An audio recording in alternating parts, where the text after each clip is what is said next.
From San Francisco, it's theCUBE, covering RSA Conference 2019. Brought to you by Forescout.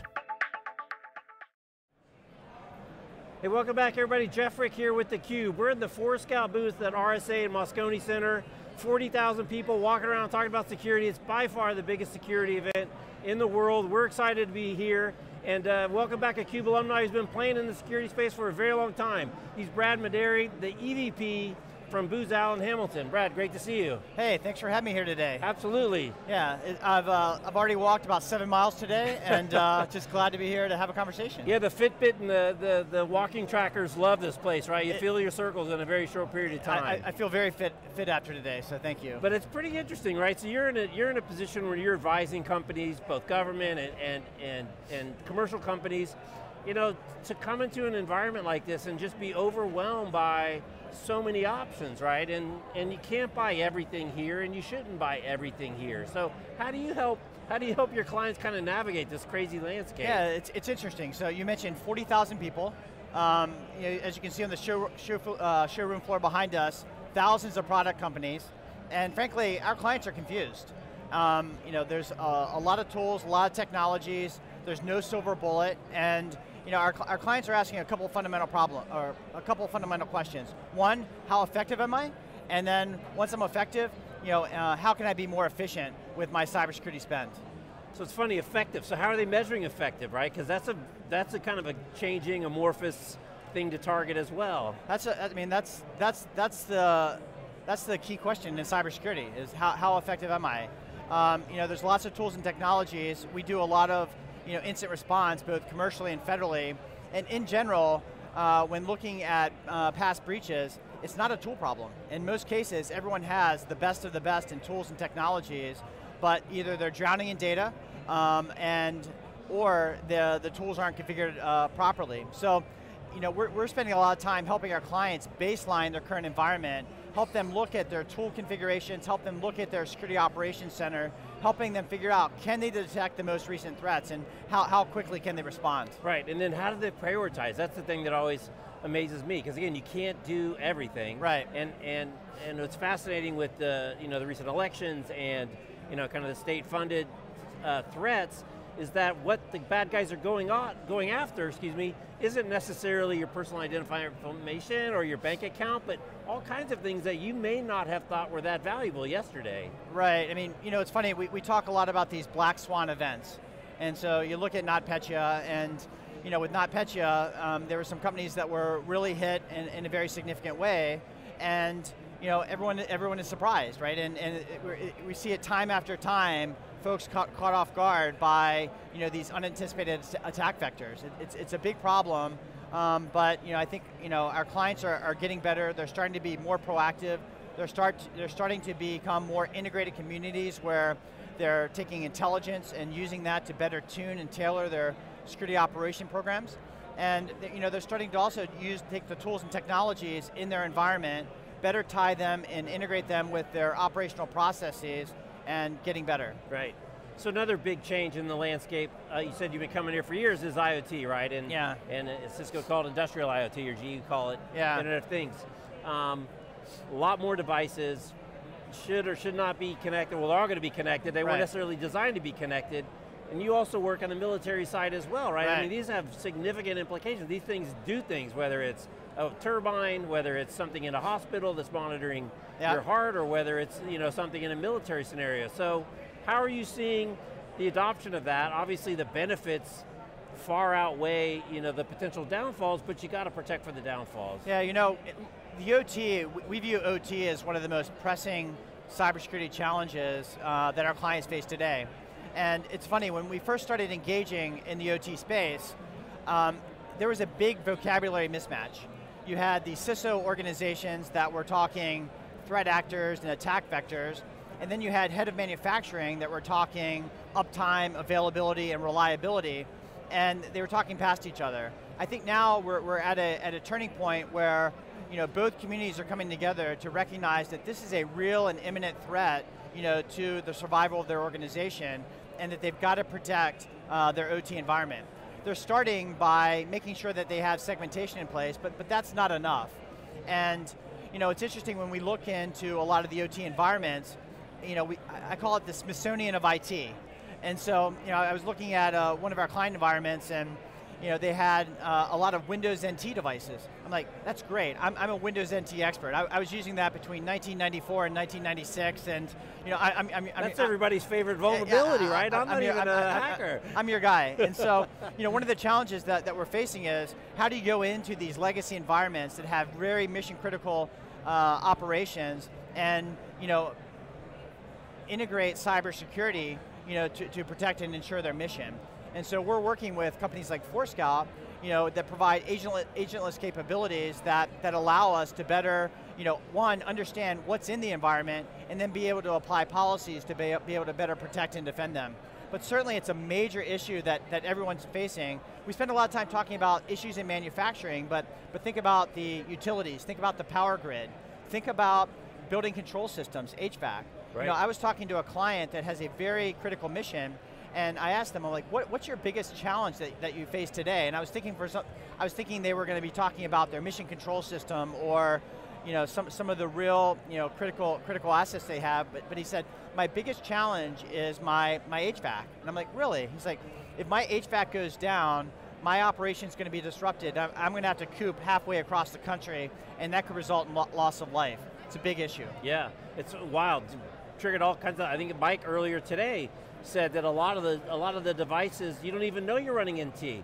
It's like a little tiny version of NT that's running underneath this operating system that's running this device, so you don't even know it. And it's funny, you talk about the HVAC, there was a keynote earlier today where they talked about, if a data center HVAC goes down for, I think she said 60 seconds, stuff starts turning off. That's right. So, depending on what that thing is powering, that's a pretty significant data point. Yeah, I think where we are in the journey in the OT is, we started by creating the burning platform, making sure that there was awareness around, hey, there is a problem, there is a threat. I think we've moved beyond that. We then moved into, segmenting the IT and the OT environment. A lot of the major nation state attacks that we've seen started in the enterprise and moved laterally into the OT environment. So we're starting to get better segmentation in place. Now we're getting to a point where we're moving into the shop floors, the manufacturing facilities, the utilities, and we're starting to understand what's on the network, right? In the IT world, this is a problem we've been struggling with for years and have started to overcome, but in the OT environment, it's still a problem. So we're understanding what's connected to the network and then building strategies for how we can really protect and defend it. And the difference is, it's not just about protecting and defending, but it's ensuring continuity of mission. It's about being resilient. Right, and being able to find if there's a problem, shut down the problem, because we're almost numb to the data breaches, right? They're in the paper every day. I think FICO was probably the last big one. Everyone had a conniption fit. Now it's like, oh, okay, it's another data breach. So it's a big issue. That's right. So one of the things you talked about last time we had John was continuous diagnostic and mitigation. Yep. I think it's a really interesting take that's pretty clear in the wording that it's not a buy something, put it in and go on vacation. This is a constant and ongoing process that you have to really be committed to. Yeah, I think that our clients, both federally and commercially, are moving beyond compliance. And if you rewind the clock many years ago, everyone was looking at these compliance scores and saying, good to go. And in reality, if you're compliant, you're really looking in the rearview mirror. And it's really about putting in programs that's continually assessing risk, continuing to take a continuous look at your environment, so that you can better understand what are the risks, what are the threats, and that you can prioritize activity and action. And I think the federal government is leading the way with some major programs, like out of DHS, Continuous Diagnostic and Mitigation, where they're really looking to uparmor.gov and really take a more proactive approach to securing critical infrastructure. Right. I'm just curious, because you kind of split the fence between the federal clients and the commercial clients. Yeah. Everybody's kind of points of view impacts the way they see the world. Yeah. I wonder if you could share kind of maybe what's more of a federal kind of centric view that wasn't necessarily shared on the commercial side that they prioritize, and then what's kind of the one on the commercial side that the feds are missing. I assume you want to get them both kind of thinking about the same thing, but there's got to be a different set of priorities. Yeah, I think after some of the major commercial breaches, we saw the commercial entities go through a real focused effort to take the tools that they have in the infrastructure to make sure that they're better integrated, because in this mass product landscape, there's lots of seams that the adversaries live in, and then better tie the tooling and the infrastructure with security operations.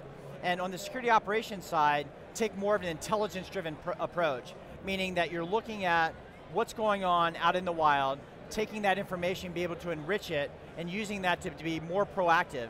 Instead of waiting for an event to pop up on a screen, hunt for adversaries in your network. Right. Now we're seeing the commercial market really refining that approach, and now we're seeing our government clients start to adopt and embrace commercial best practices. Right. So I'm curious, I love that line, adversaries live in the seams. Yeah. Right, we're going to an all hybrid world, right? Public cloud is kicking tail. Yeah. Most people have stuff in public cloud, they have stuff in their own cloud, they have, it's a very kind of hybrid ecosystem. That sounds like it's making a whole lot of seams. Yeah, just when we think we're getting there, we're getting the enterprise under control, we've got asset management in place, we're modernizing security operations, we're being more hunt-driven, more proactive. Now the attack surface is expanding. Earlier we talked about the OT environment. That's introducing a much broader and new attack surface. But now we're talking about cloud. And it's not just a single cloud, there's multiple cloud providers. Right. And now we're talking about software as a service and multiple software as a service providers. So, it's not just what's in your environment now, it's your extended enterprise. It includes cloud, software as a service, IT, OT, IoT, and the problem's getting much more complex. And so it's going to keep us busy for the next couple of years. Yeah, I think job security's okay. I think we're going to be busy. All right, Brad, before I let you go, just kind of top trends that you're thinking about, what you guys are looking at as a company as we head into 2019. Yeah, a couple things. Booz Allen being deeply rooted in defense and intelligence, we're working to unlocking our tradecraft that we've gained through years of dealing with the adversary and working to figure out how to better apply that to cyber defense. Things like advanced threat hunting, things like adversary red teaming, things like being able to do baselining to assess the effectiveness of an organization. And then last but not least, AI. AI is a big trend in the industry. It's probably become one of the most overused buzzwords, but we're looking at specific use cases around artificial intelligence. How do you better accelerate tier 1, tier 2 event triaging in a SOC? How do you better detect adversary movement to enhance detection in your enterprise? And AI is a very major term that's being thrown out at this conference, but we're really looking at how to operationalize that over the next 3 to 5 years. Right. And the bad guys have it too. And, right. and never forget Amara's Law, one of my favorite not quoted enough laws, right? Yep. We tend to overestimate in the short term and underestimate in the long term. That's so right. maybe today's buzzword, yep. But 3 to 5 years, AI is going to be everywhere. Absolutely. All right, well Brad, thanks for taking a few minutes of your day and stopping by. Good to see you again. All right. All right, he's Brad, I'm Jeff, you're watching theCUBE.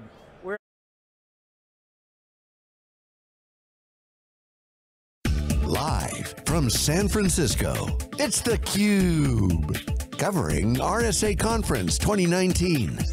Brought to you by Forescout. Hey, welcome back everybody, Jeff Frick here with theCUBE. We're at the RSA Conference in North America, the brand new reopened Moscone Center. They finally finished the remodel, which we're excited about, in the Forescout booth, and excited to have a returning CUBE alum. I think we had him on last year at RSA, Dr. Chase Cunningham, the Principal Analyst Security and Risk for Forrester. Chase, great to see you again. Thanks for having me. So what's happened in the last year since we last saw you? I'm sure you've been keeping busy and running down lots of crazy risk. It's been really pushing the sort of strategy side around zero trust. I mean, if you look around the show floor, you can't go 75 feet without seeing somebody that's got zero trust on a booth or hear it from somebody. So it's been really pushing that narrative and trying to get people to understand what we're talking about with it. And it's really important because it's a very different way of kind of thinking about the world. Yeah. And you guys have been talking about it for a while. For a decade, basically. Right. Yeah. And then we've got all these new complexities that are thrown in that weren't there a decade ago. You've got IoT, you've got OT, and then you've got hybrid cloud, right? Because there's public cloud, but most big enterprises have some in the public cloud, some on their data center. So you've got these crazy hybrid environments. So how are you kind of adjusting the zero trust game based on some of these new complexities? Well, so really we flipped the script a little bit and said, okay, well, if we were to try and fix this from the start, where would we start? And we'd obviously start around taking care of the largest swath of sort of compromise area, which would probably start with users, followed closely by devices. because if we can take care of those two pieces, we can actually gain some ground and work our way going forward. And if you've heard a lot of the stuff around micro-segmentation, our sort of approach to micro-segmentation means micro-segment everything. We mean users, accounts, devices, IoT, OT, wired, unwired, whatever it is. If you can apply control to it and you can segment it away to gain ground, segment it. So how do you deal with the micro-segmentation? Because ultimately you could segment down to one, and then you haven't really accomplished much, right? Right, and then a network of one is no good. Exactly. Yeah. So when you think about kind of micro-segmentation architectures, how are you creating buckets? What are kind of your logical buckets that you're putting things in? So really, it should be based on the function that you're trying to allow to occur. If you look at the way we've architected networks for the last 20-something years, it's been around sort of use writ large. What we're talking about micro-segmentation is, if I'm micro-segmenting devices, those devices should live in a micro-segment where devices do device stuff. And you can keep control of that and you can see what's coming and leaving. Users should be segmented that way, networks, all of it should be built around function rather than interoperability. Interoperability is a result of good micro-segmentation, not the other way around. Right, and that's interesting you say that. We're in the Forescout booth, and a big piece of what they're talking about is identifying these devices, but then basically restricting their behavior to what they should be doing. So really following along in kind of your zero trust philosophy. Well, I said it last year, say the same thing again, like a key piece of this whole thing is knowing what's supposed to be occurring, and being able to control it and then respond to it.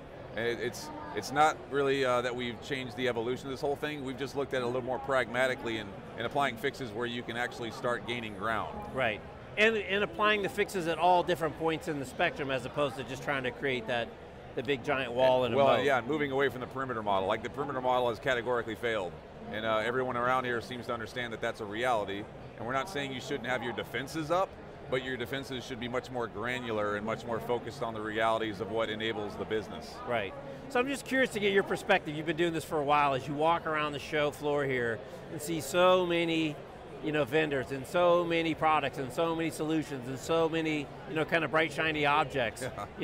How do you make sense of it? How do you help your customers make sense of it? Because it's not a simple space, and I always just think of the poor CISO sitting there like, how am I supposed to absorb even just kind of the inbound information about knowing what's going on, much less get to the point of doing evaluation and making purchase decision and implementation decision. So one of the things that we've been really pushing forward with is using virtualization solutions to build architectures, not PowerPoints, not drawing stuff on a whiteboard, like actually using virtualization to build virtual architectures and test and design there. It's actually very similar to the way that we write applications. You iterate. You don't write an app and release it and think you got it right and then you're done. You write pieces of code, you build the app, you iterate, you move on. Because of virtualization, we can do the same thing with security tooling and with networks. So one of our major initiatives is pushing that capability set to our customers to say, this is how you get there, and you design, and then you build, and then you deploy, rather than deploy it and hope you got it right. And know that it's not going to be right the first time you buy it, right? Yeah, you just got to write a check and the problem goes away. And it's much easier if you screw something up virtually to just nuke it and start over, than if you try and do it with a bunch of hardware that you can't actually rip and replace. Right. That's interesting, right? Because the digital twin concept has been around in the OT space for a long time. We talk to GE all the time, and digital twin in terms of modeling behavior. And a turbine engine, something they've been talking about forever. At a healthcare conference, they were talking about digital twinning people, which I thought was pretty interesting. Kind of creepy, kind of creepy, but then you think, okay, so I can, I can test medications, I can do these things, and to your point, if I screw it up, I'm screwing up the twin. I'm not necessarily screwing up the real thing. And you talked about in your last blog post, starting to create some of these environments and architectures to help people do some of this exploration. Yeah, we launched our first one here at RSA on Tuesday night. We actually put out our own Forrester branded virtual reference architecture. And the good thing is the way that we're approaching it, we can actually have our clients build their own semblance of this, because something everybody forgets is this is one of the few places where there are snowflakes, right? Everyone has their own individual build, so being able to have yours that you build may be different from mine, even though we both align with a strategic concept like zero trust. Right. So we're building a library of those. So is the go-to-market on that you've got kind of an innovation space and people do it within there, or are you giving them the tools to build it on-prem? Kind of how's the execution of it? So really it's about, we've published a lot of research that says this is the way to do it. Now we've got this platform and the capability to say this is where you can do it. and then allowing them to go in there and follow that research to actually design and build it and see that it's actually doable. Right, right. So as you're looking forward 2019, I can't believe the calendar's flipped already to March. Crazy. What are your top priorities? What are you working on as you go forward this calendar year? It's mostly about ground truth sort of use cases on this adoption of zero trust across the industry, and really getting people to understand that this is something that can be done. So we have write-ups going on customers that have deployed zero trust solutions, and sort of how they did it, why they did it, where they got benefit from, where they're going with it, because we remind people all the time that this is a journey. This is not something I wake up in the morning, build a zero trust network and walk away. This is multi-year in some cases. Well, it's going to multi-year forever, right? Because the threats keep changing. And the thing I find really fascinating is that the value of what they're attacking is changing dramatically, right? It used to be maybe I just wanted to do some crazy little hacks or change a grade, maybe steal some money from your bank account. But now with some of the political stuff and the state-sponsored stuff, there's a lot more complex and softer, nuanced information that they want to get for much softer and nuanced objectives. So you're going to have to continue to kind of reevaluate what needs to be locked in tighter and what needs to be less locked up, because you can't lock it all up to the same degree. Right, and it's really something that we remind our customers a lot on, is that security is being done by the majority of organizations, not because they actually want to do security, it's because security makes the customers have more faith and trust in you, they buy more stuff, your revenue goes up and everyone benefits. Right. You know, some of these large organizations, they don't have SOCs and do security operations because they want to be a security company. They're a company that has to do security to get more customers. Right. Have they figured that out yet? I mean, the trust thing is such a big deal, and kind of the big tech backlash that we're seeing. I had thought that they would have figured it out, but it comes up all the time, and you have to really wrap people's head around that you're not doing security because you think security is cool or you have to, you need to do it. It's to get more customers to grow the business. Right. This is a business enabler, not a tangential business thing. Right. It's such a high percentage of the interaction between a company and its customers or a company and its suppliers is electronic now anyway, whether it's via web browser or an API call, or, I mean, it's such an important piece because that is the way people interact with companies now. They're not going to the bank branch too often. I mean, with the growth of GDPR and privacy and things like that, companies are being mandated by their clients, by their customers, to be able to say, how do you secure me? And the business had better be able to answer that. Right, right. But hopefully they're not just, to your point, I thought you were going to say they're doing it for the compliance, but it's a lot more than just compliance. You shouldn't be doing it just for the compliance. Yeah, I mean, I stand on that compliance is kind of a failed approach. If you chase compliance, you will just be compliant. If you actually do security with a strategy in place, you will achieve compliance. And that's a difference most people have to wrap their head around, but compliance is something you do, not something you strive to be. Love it. Well, Chase, thanks for stopping by and sharing your insight, and a lot of good work. Love keeping track of it, keeping an eye on the blog. Great, thanks for having me. All right, he's Chase, I'm Jeff. You're watching theCUBE. We're at the RSA Conference at the Forescout booth. Thanks for watching, we'll see you next time.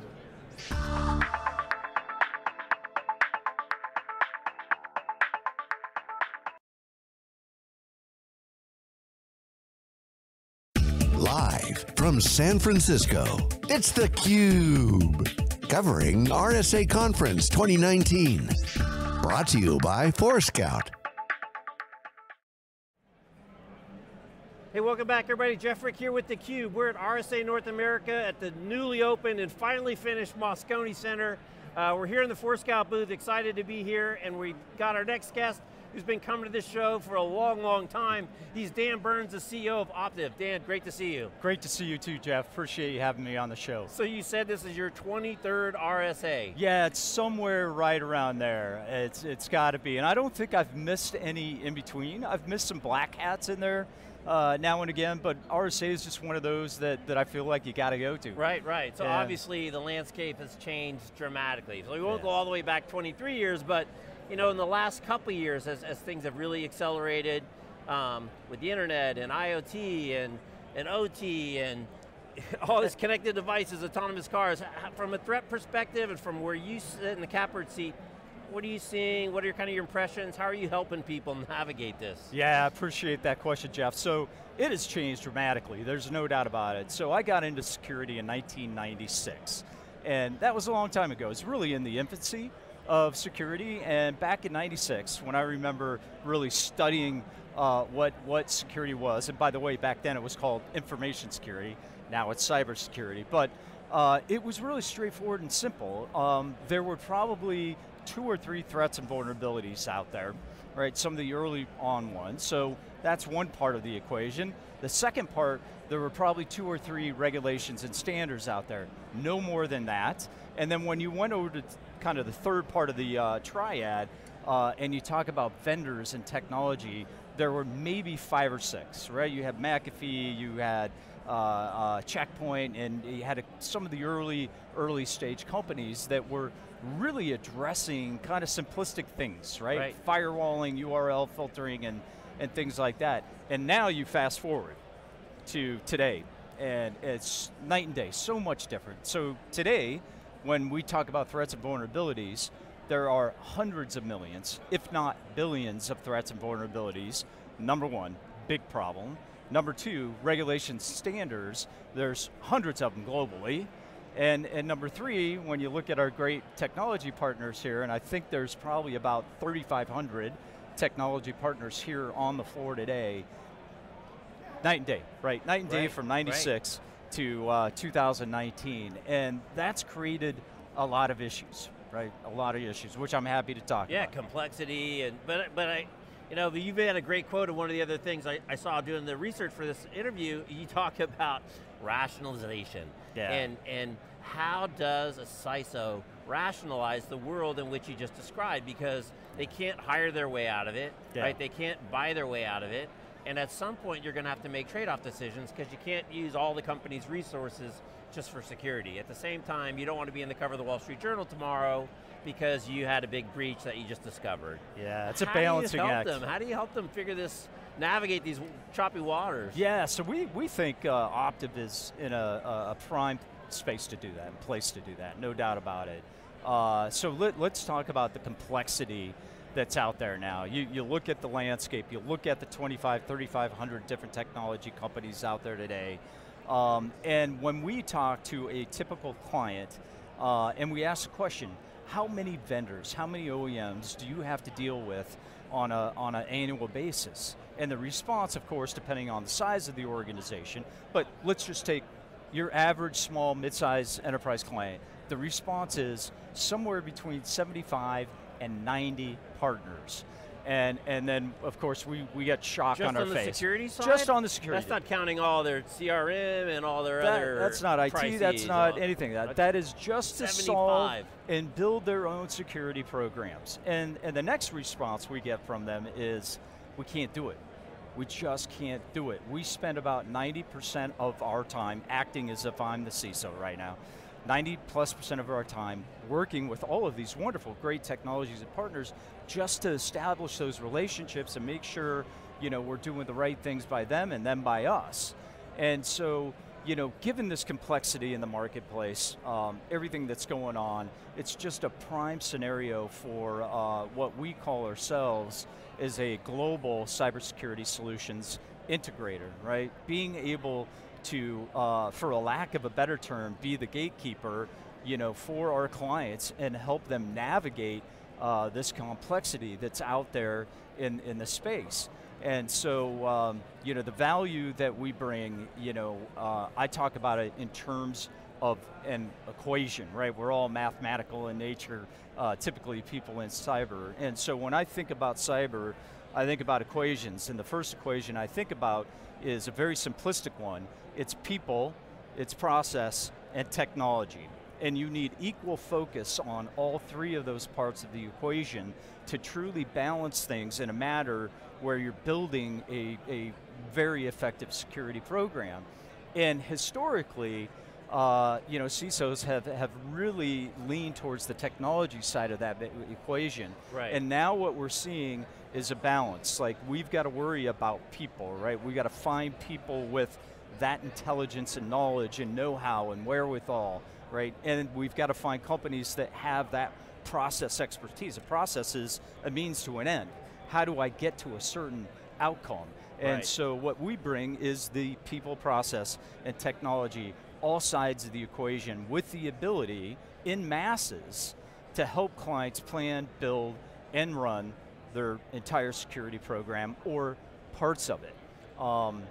So how has it changed with a couple things, like cloud computing? Yeah. So now I'm sure the bad guys use the cloud just like the good guys use the cloud. So the type of scale and resources that they can bring to bear are significantly higher. Just the pure quantity of and variability using AI and machine learning, and as we saw in the election, really kind of simple Facebook targeting methods that most marketers use that work at REI to get you to buy a sleeping bag if you looked at tents on your last way in. So how's the role of AI and machine learning now going to impact this balance? And of course the other thing is all we see is so many open security jobs. You know, you just can't hire enough people. They're just not there. So that's a whole kind of different level of pressure on the CISO. Yeah, definitely, no doubt about it. And there are few companies that can truly build, that have enough budget to address cyber on their own. And those today are typically the large financial, right? They're typically given massive budgets. Right. They have massive teams, and they're able to, minimize the partnerships and really handle a lot of their own stuff internally and go out, for special things but you look at the typical companies, small, mid, even some of the large enterprise companies, no, they can't find the resources, they can't get the budget, they can't address everything. And to your point around digital transformation and what's going on in the world there, and that's probably what continues to support 3,500 technology companies out here, right? It's the continuous change that we see in the industry every single day. And of course, cloud is one of the most recent transformations, and obviously a real one, which opens up other threat vectors and other scenarios that create new vulnerabilities and new threats. And so the problem just keeps getting bigger exponentially. So you coming for another 20 years? Is that what you're saying? Hell yeah, I'm coming for another 20 years. I think though, eventually, Jeff, I can remember, I kind of poked fun at this a little bit. I can remember, I think it was Palo Alto, there was the first company that said, hey, we're a platform company. And I think, that started happening, whatever it was, roughly 7 years ago. We're a platform company, and I can remember so many people kind of poo-pooing that. Like, well, you're not nobody's a platform company. Fair enough back then, but I'm going to say fast forward to today, and that's what's going to have to happen in this industry, Jeff. Right. Eventually, we will have to have some large platform companies that can address multiple things within a client's environment, right? And then there will always be the need to fill gaps with some of the other great new emerging technologies out there.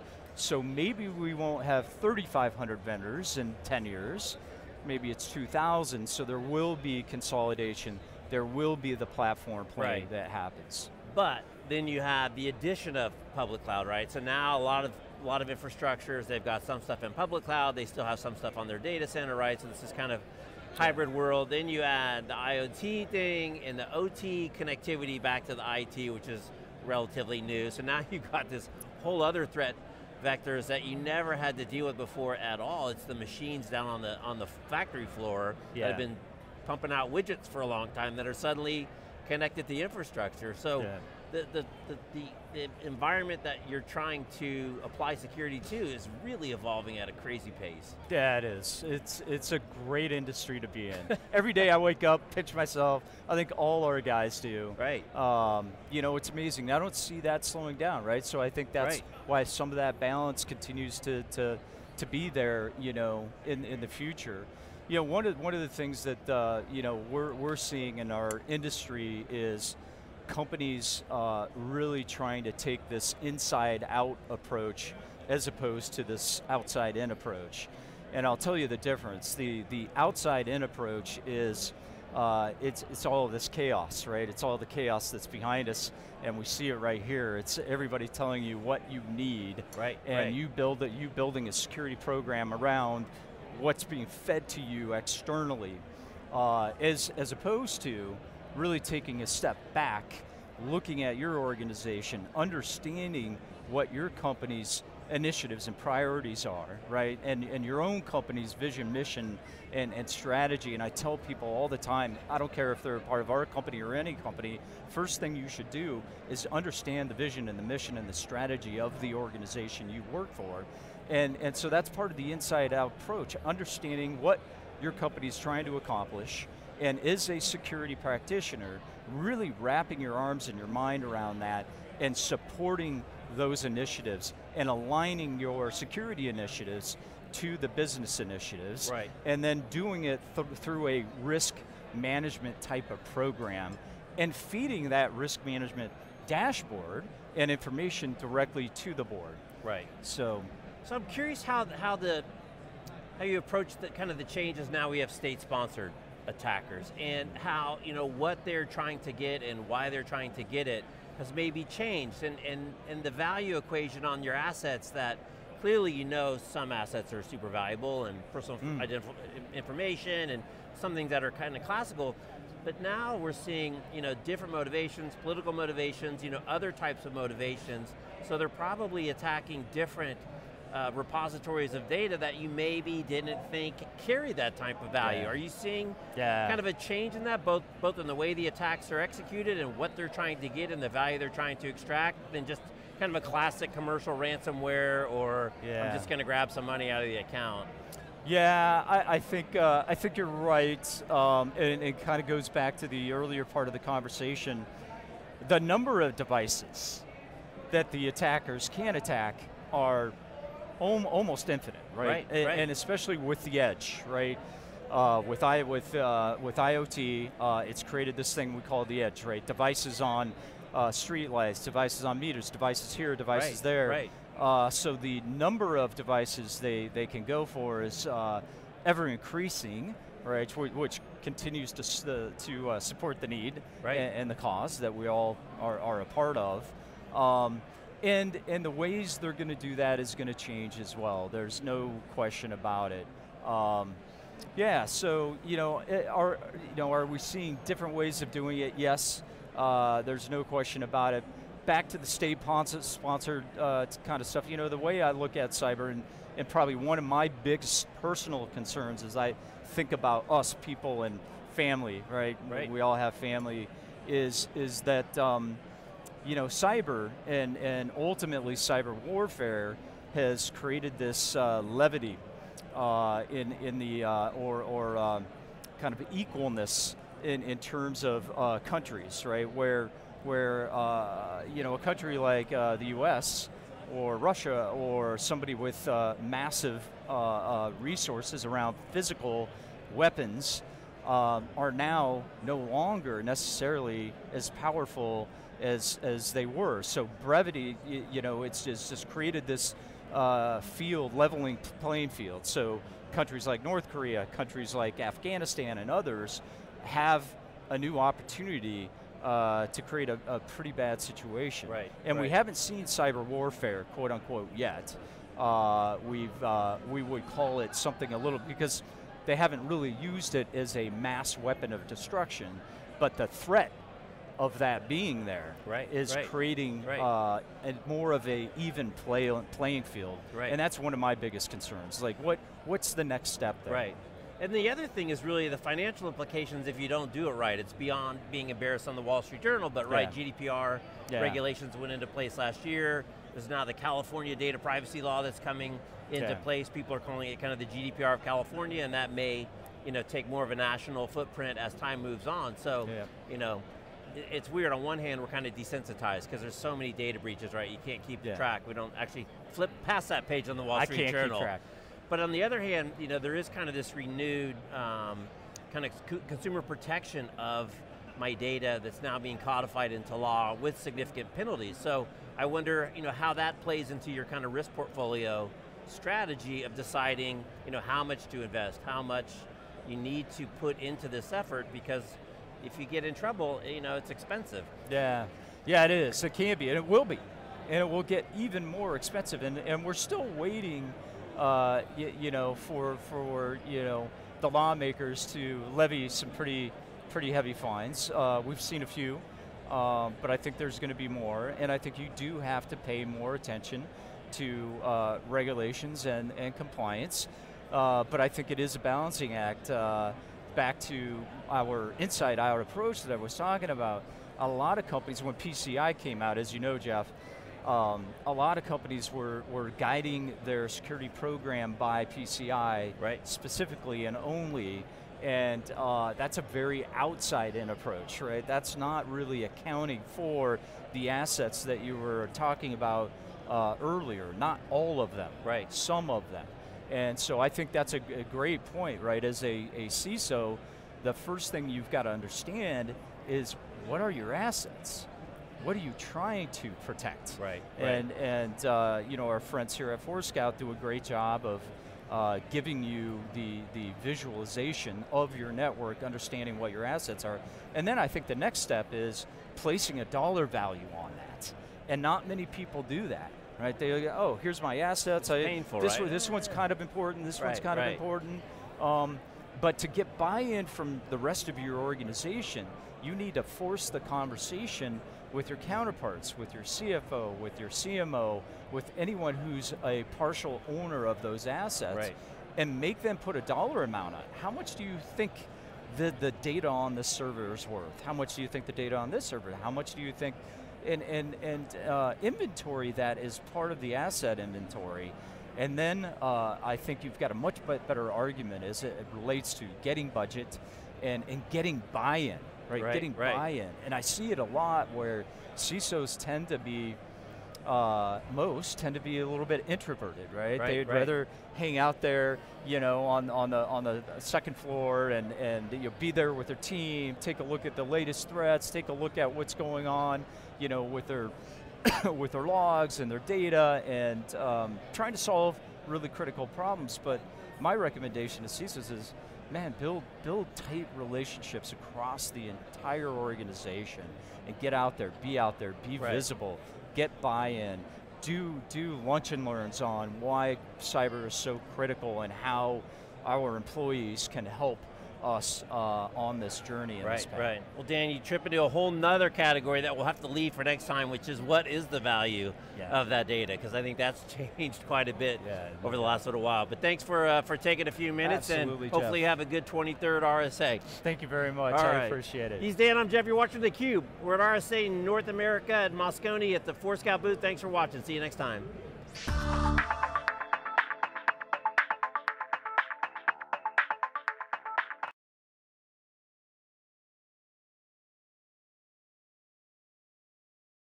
Live from San Francisco, it's theCUBE, covering RSA Conference 2019. Brought to you by Forescout. Hey, welcome back everybody. Jeff Frick here with theCUBE. We're at the RSA Conference in downtown San Francisco, Moscone Center. They finally finished the remodel. We're excited to be in the Forescout booth. We've never been in the Forescout booth before. Psyched that they invited us in, but we've got an old-time CUBE alumni and a special company in my heart. It was my very first CUBE event ever, was Splunk.conf 2012. I did not know that, yeah, Jeff. so we're happy to have Doug Merritt on. He's the CEO of Splunk. Doug, great to see you. Thanks, Jeff. Good to see you again also. Yeah, so we've been doing Splunk.conf since 2012, the days. Cosmo Hotel, and it was pouring rain that week. That was the third year. Probably the third year? Second year, yeah, long time ago. So it's grown. 2012 wasn't that big, but this is a crazy show. So just, and you've been coming here for a while. Security is such an important part of the Splunk value proposition. Just general impressions of RSA as you've been here for a couple of days. Yeah, it's amazing to see how the show's grown over the years. Security's gone from this kind of backwater thing that a few weird people did in the corner that only understood the cyber landscape to something that boards care about now.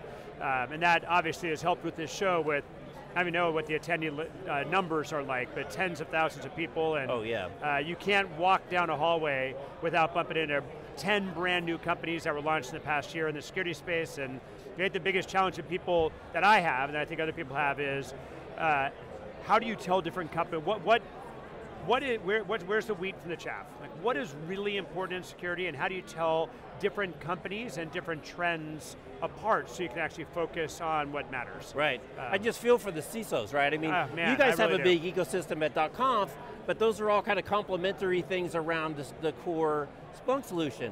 This is, you've got co-opetition, competition, how does somebody navigate so many options? Because at the end of the day, you don't have unlimited resources, you don't have unlimited people, to try to figure all these pieces of the puzzle out. Yeah, I mean, CISOs have got a really tough job. Their average CISO's got well over 100 different vendors they're dealing with, and with Splunk, what we are very focused on, and where I think we add value is that we become, if we're done right, we become the abstraction layer that creates a brain and nervous system that allows all those different products, and all of them have got unique capabilities. When you think about the complexity of all the networking, all the compute, all the storage, all the endpoint landscapes, that's only getting worse with the cloud because now there's more services with more varieties across more cloud vendors. How do you get visibility on that? Right, right. And you need products at those different junctures because protect and prevent and defend is still an important function for CISOs, but when we know that you can't prevent everything, right. And things will go wrong, how do you know that is actually occurring?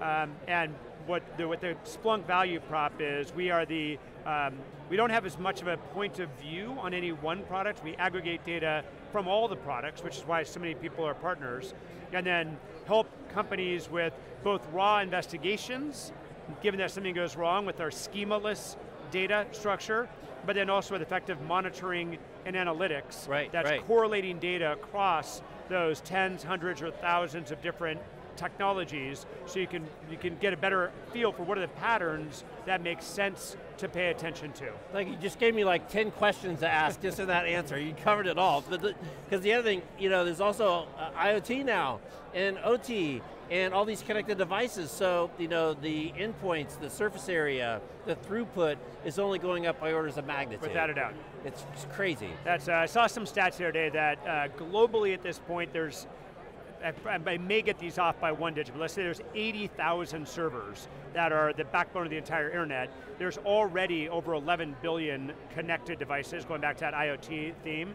So the ramifications of the edge and what that means are so profound, and companies like Forescout as a key partner of Splunk's help make sure that you're aware of what are all the different elements that are ever hitting my network in any way, and what they look like, and what should I be doing as different things pop on and pop off. And again, we're trying to be the interpretation and brain layer for that, so that they are more and more intelligent in the actions they're taking, given their depth of domain, their deep knowledge of what a camera should look like, or what a Windows PC should look like, or what a firewall should look like, given the configurations that are important to that company.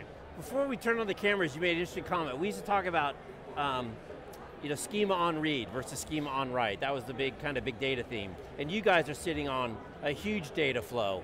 But you had a really kind of different take, because you never really know, even on schema on read assumes you know what the schema is, but in today's changing environment, you're not really sure what it is you're going to be looking for next, right? And that can evolve and change over time. So you guys have kind of modified that approach a little bit. Yeah, I think we are, this year you'll see us really re-emphasizing that core of Splunk.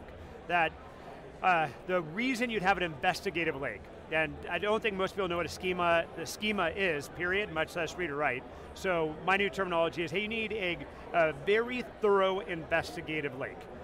Going back to the discussion we're having, with so much surface area, so many network devices, so many servers, so many endpoints, what tool do you have that's reading in data from all of those, and they all are going to have crazy formats. The logs around those are not manageable. To say you can manage logs and centralized logs I get, manage is, those words don't work together. Right. Logs are chaotic by nature. You're not going to manage them. You're not going to force every developer and every device to adhere to a certain data structure so it can neatly fit into your structured database. Right. It's too chaotic, but more importantly, even if you could, you're going to miss a point, which is, once you structure data, you are limited with the types of questions you can ask, which means you had to visualize what the questions are going to be in the first place. Right. In this chaotic environment, you don't know what the questions are going to be. The dynamics are changing way too quickly, so the investigative lake is truly, our index is non-schematized in any way, so that you can ask a million questions once, versus a schematized data store where it is, I ask one question a million times. Right. And that's super efficient for that, but the uniqueness of Splunk is the investigative lake is the fabric of what we do. And where I think our customers almost have forgotten about Splunk is read all that data in. I know we've got a volume-based licensing model that we're working on, customers. We're working to solve that for you. That's not I'm not trying to get data in so we can charge more. I'm trying to get data in so that everybody has got the capacity to investigate, because we cannot fail in answering what, why, when, where, how. Right. Stuff will go wrong. If you can't answer that, man, you're in big trouble. And then on top of that, let's make sure you got the right monitoring capability, the right predictive analytics capability, and now with tools like Phantom, and we bought a company called VictorOps, which is a beautiful collaboration tool, let's make sure you've got the right automation and action frameworks so that you can actually leverage people's skills across the investigative, monitoring, and analytical data stores that at Splunk, we help with all four of those. Right. Again, you touch on a lot of good stuff. We could go for hours, but we don't have you all day. But I want to follow up on a couple things, because one of the things that we hear over and over and over is the time to even know that you've been breached, right? The time to even to know that you have a problem. And again, by having all that data there, you can now start adjusting your questions based on that way you now know. But I think what's even more kind of intriguing to me is as nation states have become more active, as we've seen the politicalization of a lot of things, what is valuable today is a much more varied answer than just tapping into a bank account or trying to steal credit card numbers. So it really supports kind of this notion that you're saying, which you don't have a clue what the question is that you're going to need to ask tomorrow. So how do you make sure you're in a position when you find out what the question is that you can ask it? And that's the design architecture I like about Splunk as a company, is that our orientation is, if you're dealing in a world of chaos, allow that chaos to exist, and then find the needles in the haystack, the meaning from that chaos, and when you find the meaning, now you know that a monitor is worthwhile, because you've validated root cause and that it exists. And when monitor is kicked a few times and you know it's legit, build a predictive routine, because you now know that it's worth trying to predict, because you've seen this thing trip a number of times, which inverts the way that all of us were taught, which is start with the end in mind, because garbage in equals garbage out, so be really thoughtful in what you want, and then you can structure everything. It's like, well, that's not the way the world works. What if the question we asked 15 years ago was, what if you couldn't start with the end in mind? What would you have to do? Well, you'd have to have a schemaless storage vehicle and a language that allows you to ask any question you want and get structure on the question. But then you still need a structure. So you're going to structure one way or the other. How do you make sure that you've got high quality structure? And in our dynamic landscape, that's always going to change. You're going to have well, the good news is 2020 next year, so we'll all know everything, right? We'll have the hindsight. The last thing before I let you go is really to talk about automation and just the quantity and volume and throughput of these systems. Again, one, escalating just because it's always escalating, but two, now adding this whole connected devices and IoT and this whole world of operational technology devices. You can't buy your way out of it, you can't hire your way out of it, you have to have an increasing level of automation. So how are you kind of seeing that future evolve over the next couple of years? I've been meeting with a lot of customers, obviously, this week, and one of them said, the interesting part about where we are now is you can't unsee what you've seen. And where we were 5 years ago is most people in security and IT, which are natively digitized, they still didn't know how to wrap their arms around the data. So they just didn't see, they're like the ostrich. Now, with tools like Splunk, they can actually see the data, so, but now what do I do with it? When I've got 1 billion potential events per day, how do I deal with that? And even if I could find enough manpower, the skills are going to be changing at such a constant basis. So I think this security orchestration automation response, SOAR area, and we were fortunate enough to form a great relationship with Phantom a couple of years ago and add them to the Splunk fold exactly a year ago. As I think the best of the SOAR vendors, but it's a brand new category because companies have not yet had that unseeing moment of, holy cow, what do I do? How do I even deal with this amount of information?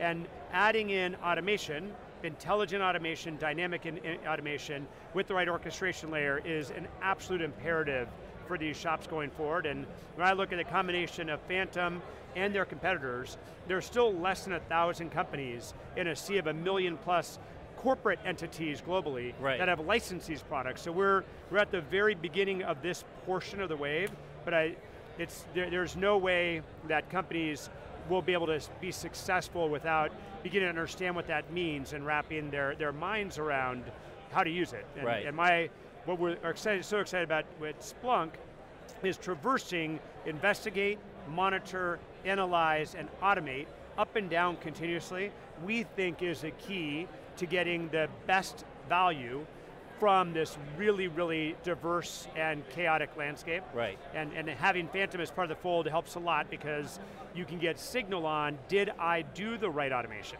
Did it actually achieve the goal that my brain told me to do or not? And if not, what do I adjust in the brain? Do I go after different data? Do I structure data in a different way? But that up and down the chain of check and balance. Am I doing the right stuff is something that and do it continuously, right? And do it continuously. Yeah. So we're sitting in the Forescout booth, so talk about how Forescout plays. I mean, you guys have been sitting on those log data, you've been sitting on really fundamental core data. They're really kind of opening up a whole different set of data. They are. So how is that kind of working out? Yeah, I'm really thankful for the relationship. Mostly because if you go, they're a great company and I love their CEO, but most of you go customer back, it's a very important relationship, which is the proliferation of devices, of elements, continues to grow. And most companies aren't even aware of the number of devices that exist in their sphere, much less how they should look, and then what vulnerabilities might exist because of changes in those devices. So the information flow of here's what is in the ecosphere of a customer into Splunk is really helpful, and then the correlation that Splunk drives so that Forescout gets even more intelligent on what corrective actions or what type of actions period do I take across this sea of devices is a really important and beneficial relationship for our customers. Excellent. So I'll give you the last word, a little plug for Splunk.conf coming up in October. Yeah, I'm really excited about Conf. And excited to have you guys here again. We've been on a really intense innovation march for the past few years. This last Conf, we introduced 20 products at Conf, which was a record. We're trying to keep that same pace for Conf 2019, and I hope that everyone gets a chance to come because we're going to both be moving forward those products that we talked about, but I think really surprising people with some of the directions that we're taking, the investigate, monitor, analyze, and act capabilities, both as a platform and for security, IT, and our other key buying centers. All right, well, we'll see you there, Doug. Well, Thanks for stopping by. Great seeing you. He's Doug, I'm Jeff. You're watching theCUBE. We're in the Forescout booth at RSA Conference 2019. Thanks for watching. We'll see you next time. Thank you.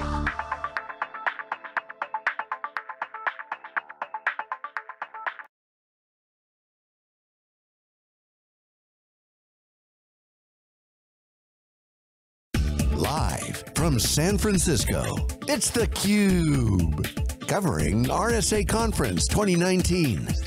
Brought to you by Forescout. Hey, welcome back everybody. Jeff Frick here with theCUBE. We're in downtown San Francisco at the brand new open, I think it's finally complete, Moscone Center for RSA Conference 2019. We're really excited this year for the first time ever in the Forescout booth. We've been coming to RSA for a long time. We had Mike on last year. Mike DeCesar, President and CEO of Forescout. Appreciate you having me. Yes, we had you last year and you were so nice you invited us to the booth this year, so thank you very much. We must have both done something right. Absolutely. And also, before we get too far into it, congratulations, doing some homework. The stock is going well, you're making acquisitions, you said it's the anniversary of going public, so things are looking good for Forescout. Things have been good. We've been public company now for 4 quarters. We've beaten and raised on every metric we had out there, so we're feeling good about life. So I don't think the security threats are going down. I don't think your TAM is shrinking by any stretch of the imagination. It definitely does not feel like the threat landscape is getting less challenging these days, right? I mean, when you look at all the geopolitical stuff going on between the US and China and Russia, that usually spills into the cybersecurity world and kind of makes things a little bit more tense. Right. So the crazy talk in all conferences now is machine learning and AI, and obviously one of the big themes that came up, we had a great interview at Google, is you just can't hire enough professionals, regardless of the field, especially in this one, to take care of everything. So automation, really key, AI, really key, but at the same time, the bad guys have access to many of the same tools. So as you're in this middle of this arm race, how are you kind of taking a strategic view of machine learning and AI in this world. So what's amazing about cybersecurity in 2019 is the fact that the pace of innovation is exploding at an unprecedented rate, right? I mean, we're bringing more devices online every quarter now than the first 10 years of the internet combined. So the pace of adoption of new technologies is really what is driving the need for machine learning and AI. A human being, historically in the cybersecurity world, most corporations' approach was, I'm going to have a whole bunch of different cyber products, they all have their own dashboards, I'm going to build this thing called a cyber operations center, a SOC, that is going to be the input of all those, but a human being is going to be involved in a lot of the research and prioritization of attacks, and I think just the volume and sophistication of the breaches these days and attacks is making those same companies turn towards automation. You have to be willing to let your cybersecurity products take action on their own, and machine learning and AI play a very large role in that. Yeah, it's really interesting because there's very few instances where the AI and the ML actually generate an action. Oftentimes they'll generate a flag, they'll bring in a human to try to make kind of the final analysis, but it's not often that we actually give them the power to do something. Is that changing? Do you see that changing? Are people more accepting of that? When you giving up that control? When you look at Forescout's kind of core value proposition, the category that we're in is device visibility and control. Device visibility, what's on the network.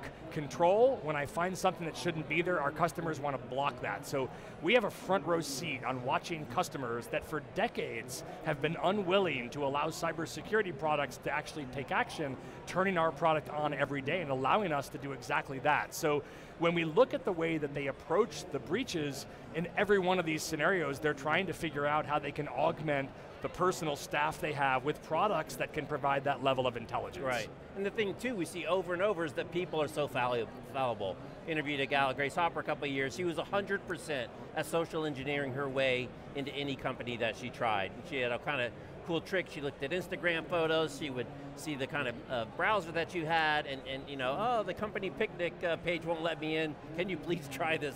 Yeah. You're 100% success.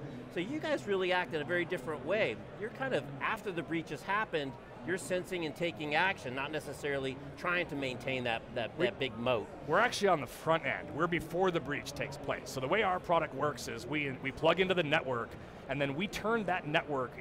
10 years ago, a CIO would control everything on their network. They would buy servers and load them with products and put them in their data centers, and they'd buy endpoints, and they'd give those to their employees. Those same CIOs now need to allow everything to connect and try to make sense of this growing number of devices. So the role that we play is preventative. We are on the front end. When a device first joins that network, you need to make sure that device is allowed to be there.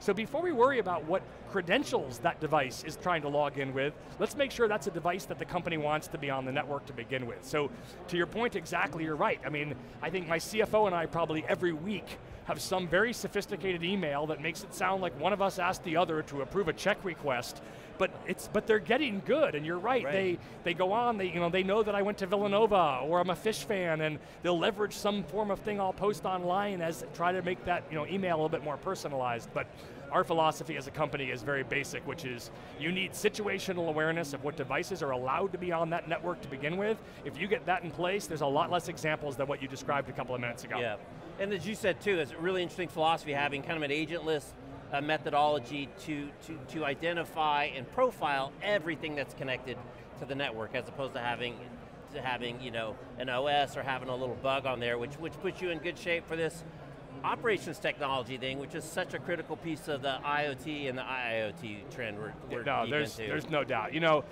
That's one of the most forthsightful things that Forescout has ever done, is we made the decision to go agentless 10 years ago. We saw that the world was moving from Unix and Linux and Windows and all of these basic operating systems that were open, and only a few of them, to the world that we're in today, where every TV has a different operating system, every OT manufacturer has their own operating system, right? It's the example I use is the Google, the Nest thermostat, where you buy that, you put it on the wall of your house, you pair it with your network, and it's sitting right online next to your work laptop. Right. And there's been breaches shown that attacks can come in through a device like that and get onto a more trusted asset, right? So just having that situational awareness is a big part to begin with. But OT, so let's talk about OT for a couple of seconds, is the almost in front of us, post WannaCry, I am seeing almost every CISO in the world not having had the cyber responsibilities for OT being pulled into the OT part of the business, and it makes sense. You know,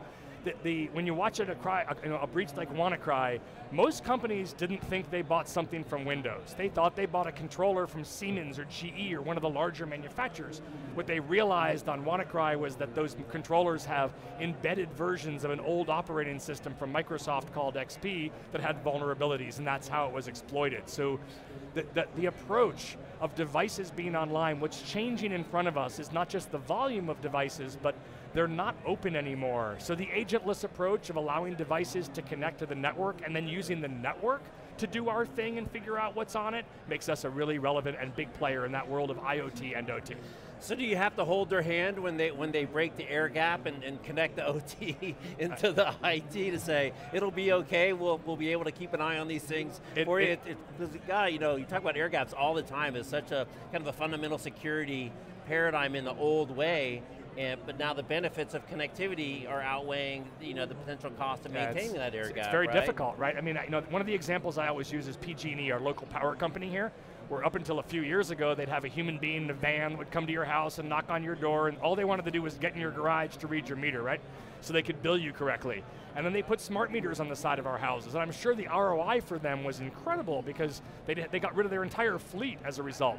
But recognize that my house is the OT grid, now connected back to the IT side, which is billing. So there's just so many examples in this connected world that we're in. Companies want to do business online, but online means interconnectivity. Interconnectivity means OT and IT connected. So yes, you're absolutely right. There's many companies believe they have systems air-gapped off from each other. Most of those same companies, once they get Forescout Live, recognize they actually were not air-gapped off from each other to begin with. That's part of the role that we play. I'm just curious to get your take. You talk to a lot of CISOs about how kind of the types of threats, you know, have evolved more recently. You know, we saw the stuff with the presidential campaign. You know, the targets and what they're trying to do has changed dramatically over the last several years in terms of what the bad guys actually want to do once they get in, and where they see the value. So how has that changed? I know it's not directly, because you guys don't worry about what they're trying to do bad, you want to protect everything, but how has that kind of changed from the CISO's perspective? Our customers are governments, financial service companies, healthcare companies, manufacturing companies, because every one of those companies, I mean, it sounds basic, but if you knew the bad thing was plugged into your network doing something bad, you would have blocked it. You didn't know it was there to begin with. So we actually have a role in all types of threats, but when you look at the threat landscape, it's shifted, you're right. I mean, you know, 10 years ago it was mostly IP theft. You were hearing examples of somebody's blueprints being stolen before they got their product into the market. We then saw financial threat shift, and that's still where the bulk of it is today, right? The ransomware attacks, I mean, they're all money motivated. The SWIFT breaches, they're all about trying to get a slice of money, and as more money moves online, that becomes a good hunting ground for cybersecurity attackers, right?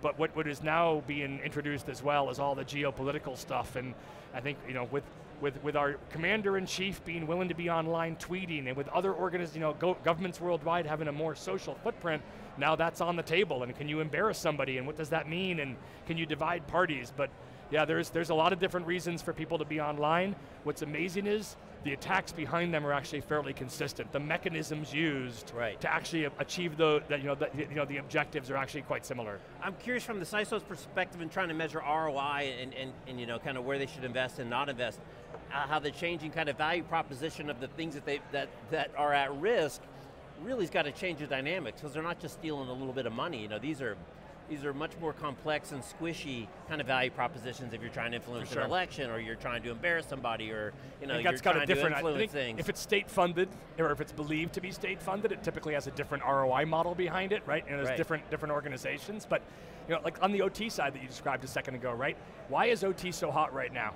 Because it's one thing to have a bunch of your employees have their laptops compromised with something you don't want to be on there, right? It's embarrassing. If your emails get stolen, it's embarrassing. It's a very different thing when you bring down a shipping line, when a company can't ship their products. So the stakes are so high on the OT side for organizations that they are obviously putting a lot of energy into it these days. You didn't even talk about autonomous vehicles, misreading signs and giving up control, and all kinds of things in this future. All right, Mike, so before we let you go, you're a busy guy. Again, thanks for having us in the booth. What are your kind of priorities for 2019? You know, for us at Forescout, the priorities are continuing to execute. You know, we grew our business 33% last year. We achieved free cash flow profitability, which is the first time in the company's history. So, you know, we have an obligation to our investment community, and we intend to run a good, solid business. From a product perspective, our priorities are right in the category of device visibility and control. It's one of the things when you look around this conference is, you know, companies have to be careful they don't increase their product size too quickly before they have the financial means to do so. And we just see such a large market in helping answer that question, what is on my network? That's our focus, and we want to do it across the extended enterprise at scale. Yeah, I saw an interesting quote from you on one of the earnings calls that I thought was neat. You know, a lot of people complain once you go public, you're on the 90-day shot clock, and that becomes a focus. But your take on it was, now that everything's exposed, how much are you spending in R&D, how much are you spending in marketing, how much are you spending in sales, that it forces you to really take a deeper look and to make tougher decisions and to make sure you guys are prioritizing your resources in the right way, knowing that a lot of other people now are making those judgments. You know, listen, the process of raising money and then going public is that you have to be willing to understand that you have an investment community, that you have an obligation to share a lot of detail about the business. From the other side of that, I get a chance to sit in front of some of the smartest people on the planet that look at my peer companies and me, and then provide us input on areas that they're either excited about or concerned about. That's amazing input for me and helps me drive the business. And you know, again, we're trying to build this into a big, organically large cybersecurity business, which is a rare thing these days, and we're very happy about the trajectory that we're on. All right. Well, Mike, thanks for sitting down with me. I like to sit down with smart people like you. I appreciate it. And learn a lot. So it's good to see you again. Congrats on the success. Very much. All right, he's Mike, I'm Jeff. You're watching theCUBE. We're in the Forescout booth at RSA North America, Moscone Center. We're in the North Hall, just behind the RSA booth. Thanks for watching. We'll see you next time.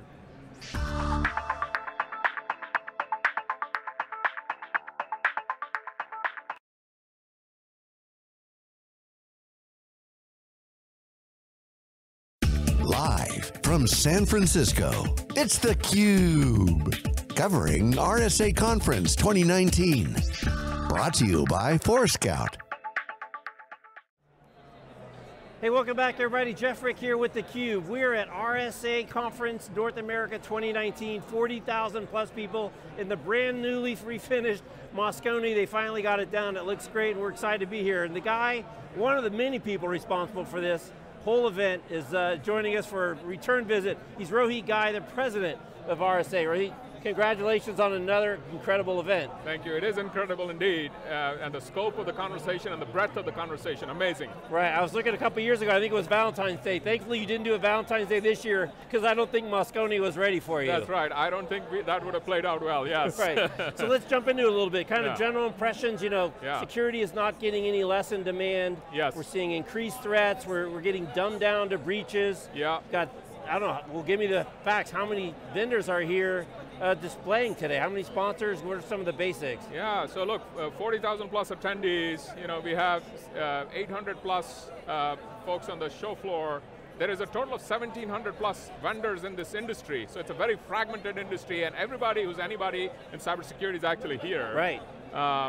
You know, the other stat that is interesting is in terms of the share of voice and the media coverage that actually happens at the RSA conference. If you just put that together, that's more than any of the social conversations throughout the year. So this 1 week will generate more share of voice around cybersecurity than the entire year. It's the place to be. So let's jump into it. So one of the big issues that you've always talked about is using really kind of a business approach to assessing risk, and some of the math behind, you know, making a good business decision on how much you invest and what do you protect. But you've expanded that vision a little bit this year. Tell us a little bit more about that. We see our role as RSA to provide a safe passage of the world to its digital future state. As you know, digital transformation is a buzzword. Every company is trying to go digital, but they don't know what they don't know. Technology is permeating things where it's never been before, right? It's inside baby monitors, inside pacemakers, inside cars. Companies that are adopting this technology they don't have the competency to actually mitigate risk. Right. You know, the stat I use is 1 trillion lines of code will be shipped over the next decade by companies that have shipped exactly 0 lines of code. 1 trillion new marginal lines of code. Right? So the meta point is, we face unprecedented digital risk because of the adoption of digital technology. Right. So technology is a force for the good, but you have to embrace it mindfully and pay attention to digital risk management, and that's our role. The role of RSA is to help companies manage digital risk. Right. And how do they sort through it all? I just feel for all the ISOs between the number of threats, the number of solutions, the IoT is coming on board, the Internet of Things. You know, the OT is now being connected to the IT. Their head's got to be just spinning. It feels overwhelming, doesn't it? And what I say is, anytime you feel overwhelmed, you have to do three things. You have to reduce the amount of work. You do that by designing security in resilient infrastructure. Second is you have to automate work, right? Which is basically using technology like artificial intelligence and machine learning. But as you know, the bad guys have all the AI and ML, we the good guys do. Right. So the third recipe for success is business-driven security, which means you have to apply business context to your security posture, so you focus on the right problems, the right cyber incidents right here, right now. And that's our unique advantage. The good guys, the only advantage we, the good guys, have is our understanding of our business context. Right. We call that business-driven security. So an interesting piece of that is how the value proposition is changing, right? It used to be the young kid hacking the school site, give himself an A, right? And then it got to people getting into bank accounts and personal information. But now we're seeing with the nation states, we're seeing with political motivation. Exactly. There's a lot of different motivations, so it gets into this whole valuation of data. What is the data that they want and is valuable? Because what they want or is valuable tomorrow might be different than what it was today. You're right, you're right. The clock speed of digital business is markedly enhanced, so you need solutions that can move at the pace of business, right? And so it's no longer about efficacy, it's about speed. Both on the risk side and security, you need solutions that can process this vast ocean of data, make sense of it, to prioritize your response, to focus on the things that are most important right now. Yeah, it's crazy. And then we have this other kind of trend that's happening now, which is kind of, somebody said big tech, like from big oil, meaning not a positive connotation and a blowback, right? Where people are kind of waking up to the fact that, no, my data is important, and people are using it for ways that I didn't necessarily want them to. So this trust issue is really, really significant. It is significant. It was, in fact, the topic of my keynote yesterday. You know, we call it the trust landscape, in which we painted a story that we are at the beginning of an era which is a trust crisis, where people are losing faith in technology as a force for good. And unless we act now, you know, we will put humanity in harm's way and get in the way of human progress. And I think there is some things we need to do. If you think about trust, trust is based on reputation. Trust is not perfection. I don't trust you because you're perfect. I trust you because I can count on how you're going to behave in certain circumstances. It's based on your reputation. Right. And if you think about today, we are inviting complete strangers into our cars and homes with platforms like Airbnb and Uber and Lyft, because there is a technology trust platform. We need that on the enterprise side, and what we're doing in the cybersecurity world is, we are actually making withdrawals from our trust or reputation bank account, because breaches and bad news is the only thing gets reported. We are not reporting good cyber incidents. So that's the place where we need to work toward, where we are able to not just take withdrawals from our reputation bank account, but make deposits by reporting not just bad cyber news, but good cyber news. Right. When we prevent breaches, or when we mitigate business impact of cyber incidents, all of those things, we need to be more transparent about that. But it's kind of tricky, right? Because you don't, it's the old spy dilemma. You don't want to tell them that you caught them, because then you're not in a position to catch them the next time. Yes, I think there is solutions there, though. I think the reason we've been guarded in cybersecurity to share good news is because, again, we don't want to reveal details of our security posture, and we don't want to taunt the bad guy and attract attention towards ourselves. Having said that, I think there is a way to do that anonymously without compromising your security posture, and having this quantified way to measure your reputation or your cyber capability. Right. It's really interesting you go down this trust angle, because the whole fake news thing is protecting your reputation really a more significant value than necessarily, I'm not going to make up some other kind of silly data breach, but your reputation and the trust that comes from that, or the relationship you have with your customer is really, really important. Absolutely, your reputation ascertains how your company will live through any crisis incident, right? And in the past, corporate reputations were based on things like corporate social responsibility, your conduct in the physical world, environment, sustainability, corporate ethics in terms of how you're treating your employees on a fair basis. In the digital world, just like you have corporate social responsibility, you have corporate digital responsibility. You need to demonstrate conduct in terms of how you deal with data, how you take care of consumer data and are a good custodian for it, how you participate in the ecosystem, the Facebook Cambridge Analytica example, right? When you share data with partners, you have to feel accountability to that, right? So in this hyper-connected economy, third-party risk is actually probably higher than first-party risk. So you no longer just need to worry about your own data landscape and your own infrastructure landscape, you need to worry about your ecosystem as well. Right, and that's before you count in, it's an API-based economy, and you've got stuff in the cloud, you've got stuff in your data center, Indeed. You've got stuff at remote locations, Absolutely. so the complexity is significantly changed. Absolutely, absolutely. The good news is there's a great recipe, which is digital risk management. Risk and trust have to coexist, right? If you don't take risks, you can't make progress or innovate. Right. But in order to have trust, you need to have predictability. And that comes through a risk management approach, and that's why RSA is so excited about this idea of digital risk management. It's a great responsibility to chart the course to the digital future of the world. Well, you've certainly got everybody's ear, as you said. Everybody who's anybody is here, and this is the place to be this week. So absolutely. Congratulations again on a very big and successful show, and we're excited that we got to sit down this time, not standing in the hallway. Thank you, All right, Jeff. thanks Enjoyed again. the conversation. All righty. He's Rohit, I'm Jeff, you're watching theCUBE. We're at RSA North America Conference in Moscone. Thanks for watching, we'll see you next time.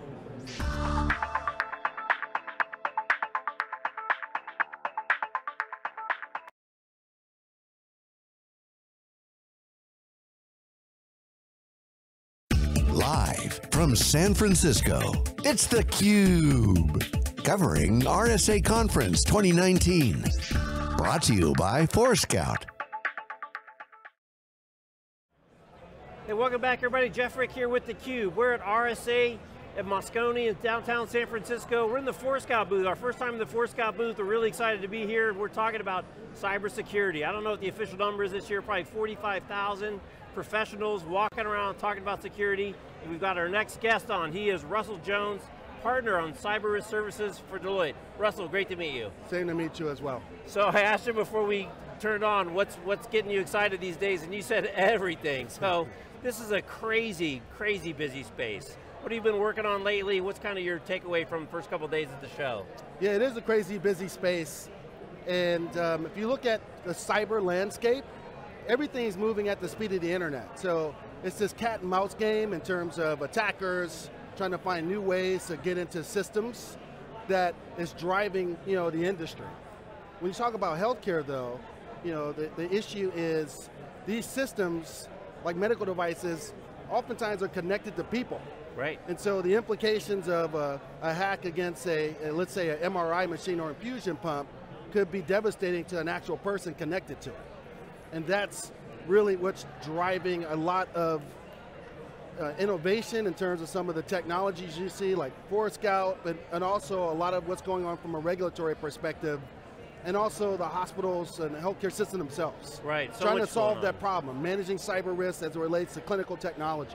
And a lot of that stuff wasn't connected before, right? There weren't IP addresses on every MRI machine or all these pump machines, or you have a pacemaker, all these things.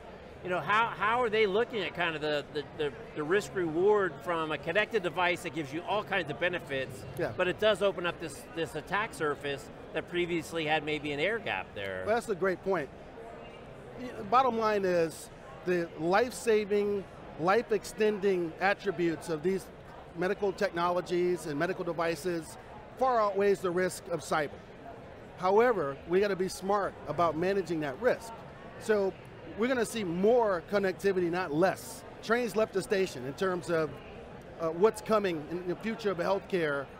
connecting more of not only the medical devices, but the information in them, and being able to share that, and then bring it together and aggregate it in ways that, with analytics on top of it, allows doctors and researchers in the clinical community to connect dots in ways that solve cancer, solve some different maladies that have plagued us forever. Right. So I think on the one hand, it's great.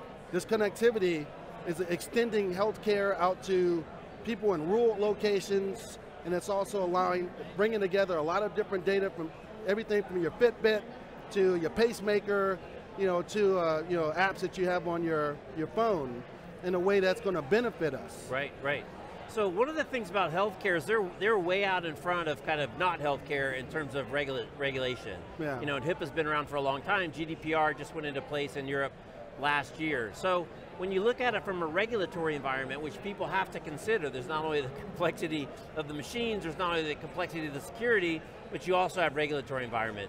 Yes. How is the cybersecurity in healthcare with their very unique regulations kind of impacting the way people should think about the problem, the way they should implement solutions? That's a good question. I think we've thought about in the cyber community forever. We talk about confidentiality, integrity, and availability, right? The triangle.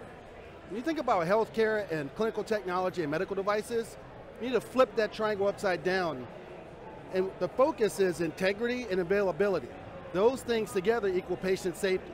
So in other words, as we're connecting more of these devices to each other, to electronic health record systems, to the cloud, the integrity of the information in there, which is being used by doctors and other folks to make decisions about treatment, about surgical procedures, about medicines. It's crucial that that information and the integrity of it is maintained. And then the availability of the device is critical, right? If you're going in to get an MRI and it's down because it's been hacked, there's usually not a spare MRI. And so it's a profound impact for patients that are scheduled back to back to back to back to go get that procedure, that MRI that's going to be used by a doctor to do some surgery or some other kind of a treatment plan. Right. So integrity and availability are huge in the cyber world. And if you look at the regulations, depending on which one we're talking about and which part of the world, right? You mentioned HIPAA, you got security and privacy, you've got GDPR, you got the FDA that have guidance around what they want the manufacturers to do, building security into the devices. Right.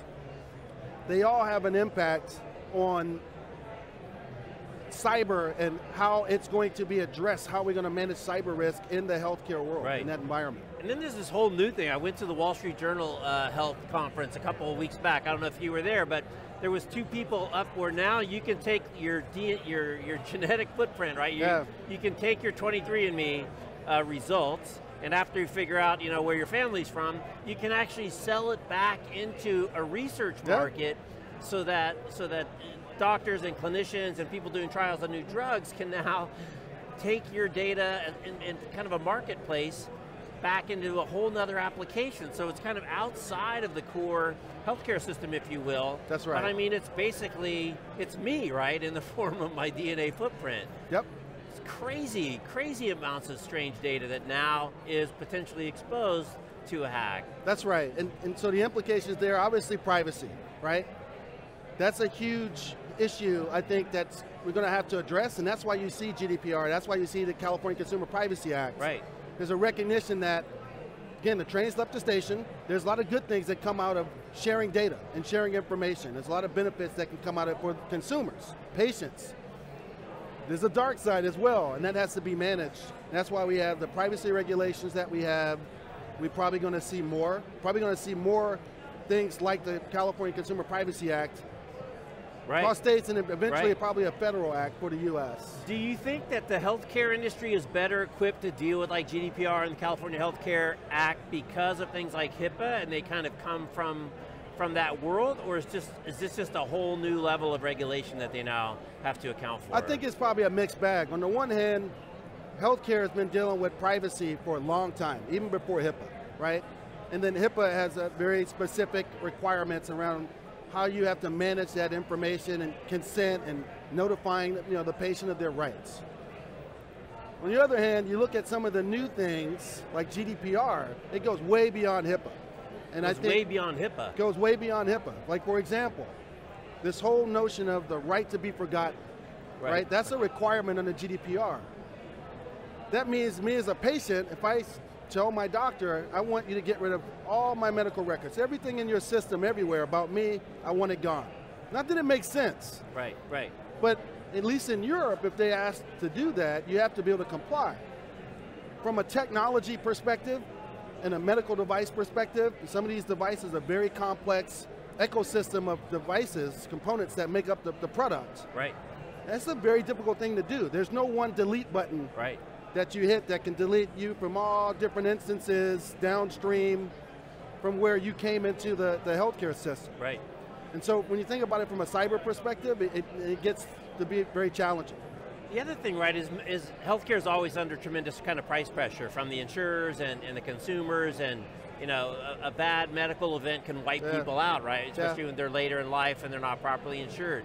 When they're making kind of an ROI analysis on cyber investments versus all the other things they can spend their money on, and they can't spend it all on security, that's not possible. How are they factoring in kind of the cyber investment as kind of this new layer of investment that they have to make because all these things are invested versus just investing in better beds and better machines and better people? That's like the $1 million question. I would say some hospitals and health systems are doing it better than others, maybe a little bit more further along and mature about thinking about the total cost of ownership and also the patient factor, right? What has to be balanced, obviously, is not just the cost, but at the end of the day, what's best for the patient. And you hear this term patient centricity a lot today. And there's a recognition from all the players in the ecosystem, it's all about the patient. I'm so glad you say that, because I think a lot of people probably think that the patient sometimes gets lost in this whole thing. But you're saying no. There's an acknowledgement over the last few years, and it's called patient centricity. It's an acknowledgement that the way we're going into the future of healthcare and the kinds of medical devices and technology and cloud solutions that are becoming part of the healthcare fabric, they're all being built and geared towards the patient being the center of the equation. Not the doctor, not the hospital, you know, it's the patient. Right, right, right, that's good to hear. And so, to answer your original question, we're in early days and really trying to balance the patient and patient centricity versus we've got vulnerabilities in our environment that could impact the patient, and we've only got limited people and costs. Right, right. Making decisions that kind of balance all of those things. Right. All right, Russell, for last question, we're sitting here in the Forescout booth. Yes. Obviously you have a relationship with them. Talk about kind of what their solution adds to some of the stuff that you're working on. So, Forescout, one of the reasons that we're working closely with Forescout, their solution really, they've taken an approach that's holistic around these issues that we're talking about, right? Managing cyber risk, complex environment, a lot of different devices that are connected to each other and to the cloud and to the internet. They have built a solution that focuses on ability to have visibility into those devices that are on your network, some of which you may not even know exists, and then being able to kind of build, you know, an asset inventory around that visibility that allows you to do things like detect, based on policy, activity that suggests that you might be hacked, or there might be some internal, you know, processes or players that are doing things that are going to put patients at risk or have you in non-compliance with GDPR, HIPAA, and the rest. Right. And then their solution goes beyond ability to kind of visibility and detect, but to actually do something actionable, right? Security controls and orchestration with other technologies, like SIM solutions and SOAR solutions.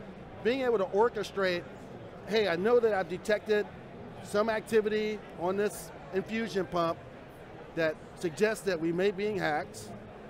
Let me send an alert out, but then let me also maybe quarantine that part of the network. So it's the ability to orchestrate between different security technologies that exist in a hospital environment. That's what we like about Forescout. I'm just curious, when they run their first, you know, kind of crawl, if you will, are people surprised at the results of what's on there that they had no clue? I mean, yes and no. Yes and no, okay. Most of the big hospitals that we work with, they know that what they don't know, and especially when you're talking about a health system that maybe has 100,000 connected medical devices across the health system, they know what they don't know. They're looking for solutions to help them better manage and understand the things that they don't know, right, versus what they do know about. Right. And I think that's what we bring to the table in terms of kind of cyber risk services Deloitte brings, and then that's what Forescout brings with their solution to be able to kind of help solve those problems. Well, Russell, thanks for taking a few minutes out of your day to share the story. Super, thank you. Super important work. You know, it's one thing, you know, to steal a few bucks out of the bank account, like you said. Yeah. It's another thing to start taking down machines at the hospital. Not a good thing. Not a good thing. All right. He's Russell, I'm Jeff. You're watching theCUBE. We're at RSA in Moscone in the Forescout booth. Thanks for watching. We'll see you next time.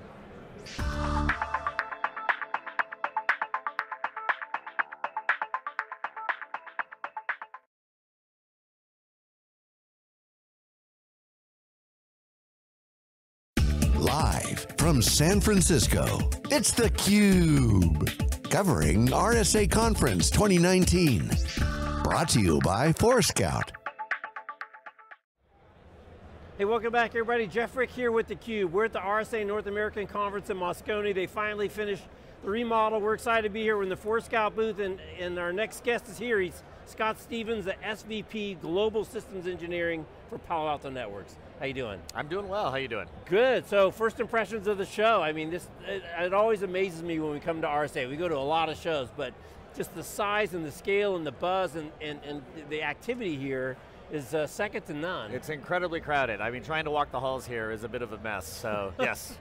Well, plus nobody can find their way through the new Moscone. Small detail. They're connected differently now, so it's pretty confusing. Right, all right, so let's jump into it. As I look over your shoulder, I see Zero Trust, I see Zero Trust, everybody's about Zero Trust. We had Chase on from Forrester last year was talking about Zero Trust. Yep. You guys are talking about Zero Trust.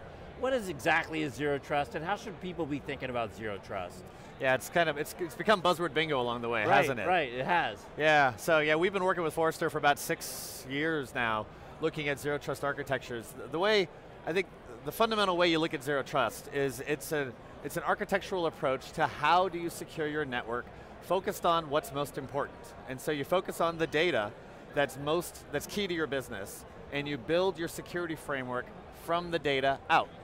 And so there's all kinds of buzzword bingo we can play about what Zero Trust means, but what it allows us to do is to create the right segmentation strategy, starting in the data center or the cloud, and moving back towards those accessing the data, and how do you segment and control that traffic? Because fundamentally, what we're dealing with in security is two basic problems that we have to, there's many problems, but two big problems that we have to deal with.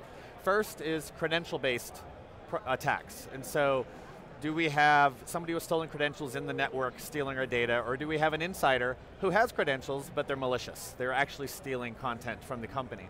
And the second big problem is software-based attacks, malware, exploits, scripts. Right, and so how do we segment the network where we can enforce user behavior and we can watch for malicious software so we can prevent both of those occurrences through one architectural framework? And I think Zero Trust gives us that template building block, absent of the buzzword, on how we build out those networks, because everybody's enterprise network is a little bit different. Right, and so it really goes back to kind of roles and access and those types of things, because the first one you described, a credentialed one, if it's somebody in there, they have every right to be there, but they're doing behavior that's not necessarily what you expect them to do, what you want them to do.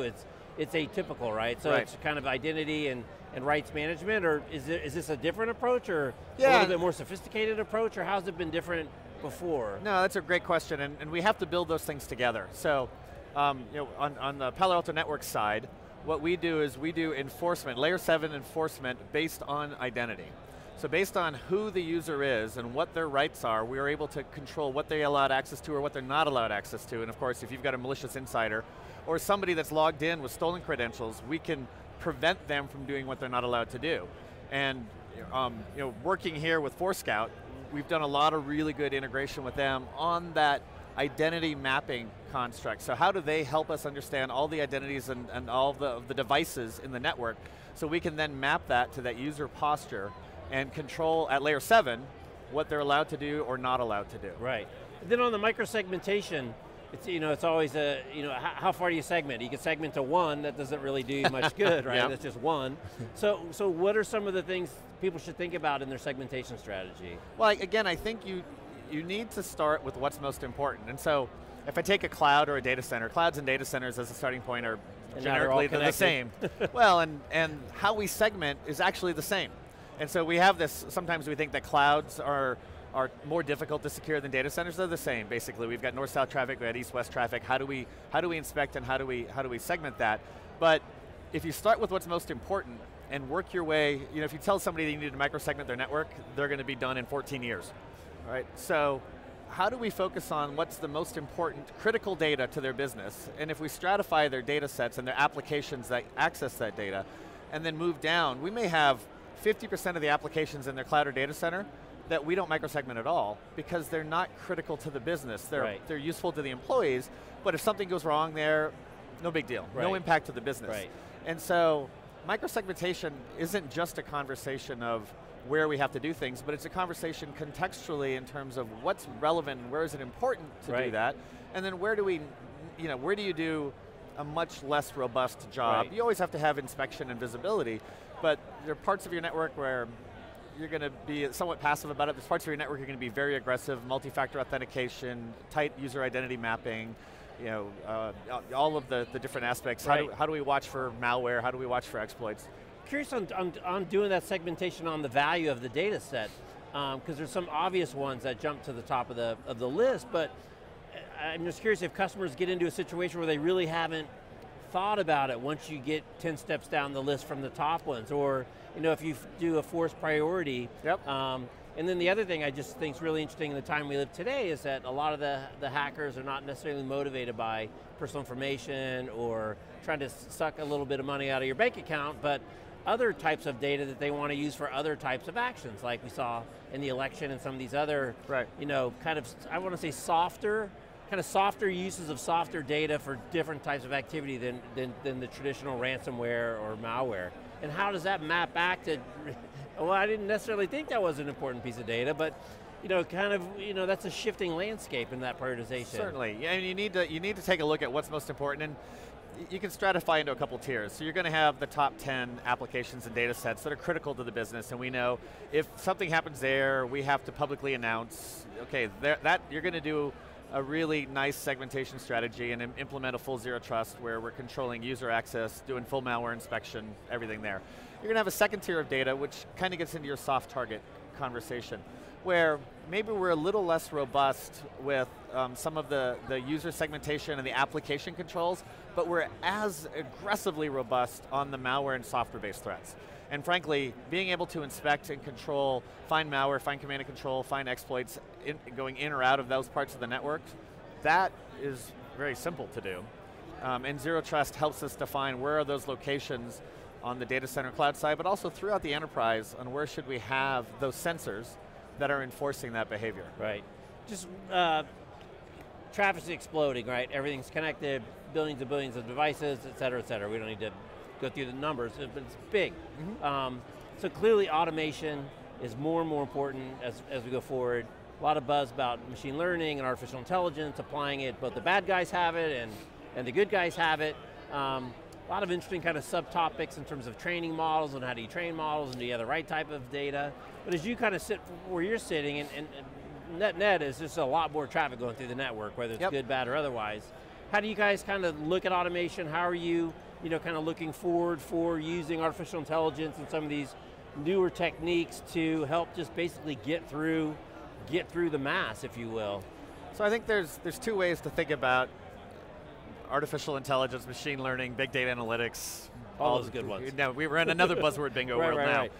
But the first is, if we're looking at how are we dealing with malware and finding unknown malware and blocking it, we've been doing that for years. And so the platform we have uses big data analytics and machine learning in the cloud to process and find all of the unknown malware, make it known, and be able to block it. So we find 20 to 30,000 brand new pieces of malware every day, and within 5 minutes of finding them. 20 to 30,000. Every day. All right, so we're analyzing millions and millions of files every day to figure out which ones are malicious. And once we know, within 5 minutes, we're updating the security posture for all of our connected security devices globally. So whether it's endpoint software or it's our inline next-gen firewalls, we're updating all of our signatures so that the unknown is now known and the known can be blocked. And that's whether we're watching to block the malware coming in or the command and control it's using via DNS and URL to communicate and start whatever it's going to do. And you mentioned crypto lockers and there's all kinds of things that can happen. And so that's one vector of using ML, AI and ML to prevent the ability for these attacks to succeed. Now, the other side of it I think you were alluding to a little bit more is how do we then take some of the knowledge and the lessons we've learned from what we've been doing now for many years in discovering malware and apply that same AI and ML locally to that customer so that they can detect very creative attacks, very evasive attacks, or that insider threat, that employee who's behaving inappropriately but quietly. And so we've announced over the last week what we call the Cortex XDR set of offerings that involves allowing the customer to build an aggregated data lake which uses the Zero Trust framework, which tells us how to segment, also puts sensors in all the places of the network, both network sensors and endpoint, as we look at how do you secure the endpoint as well as how do you secure the network links. And using those together, we're able to stitch those logs together in a data lake that machine learning can now be applied to on a customer by customer basis to find maybe somebody was able to evade because they were very creative, or that insider threat again, who isn't breaking security rules, but they're being evasive. We can now find them through machine learning. Right. And the cool thing about Zero Trust is the prevention architecture that we needed for Zero Trust becomes the sensor architecture for this machine learning engine. You get dual purpose use out of the architecture of Zero Trust to solve both the inline prevention and the response architecture that you need. Right. It's a long answer, it's a I know. Crazy space. I mean, it's just fascinating. I mean, the numbers and the mass of just throughput in this area is just fascinating. Yes. And so we're here in the Forescout booth, and they've got a kind of a unique take on all the objects and everything that's connected to the networks. We've heard from people earlier today is 50, 60, 70% more things connected than they ever even thought. Most of them not malicious, but just people plugging in at various remote offices and this and that. So yeah, well, IoT, well, to the next buzzword bingo. Right. There you go. We're hitting them all. What are we missing? So just, so how are you guys working with Forescout? How do the two solutions work together to get a 1 + 1 makes 3? And as we were talking a little bit about before, getting that concept of what are all these connected devices, what is the device itself, and then who are the users attached to those devices, Forescout has that insight. Right, so we don't do, I always look at that as identity assertion, device or identity assertion. So how do we define what they are and who they are?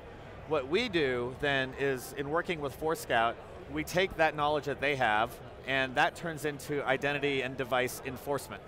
And that's how we enforce those postures so that I know employee A isn't allowed to the intellectual property data sets, employee B is.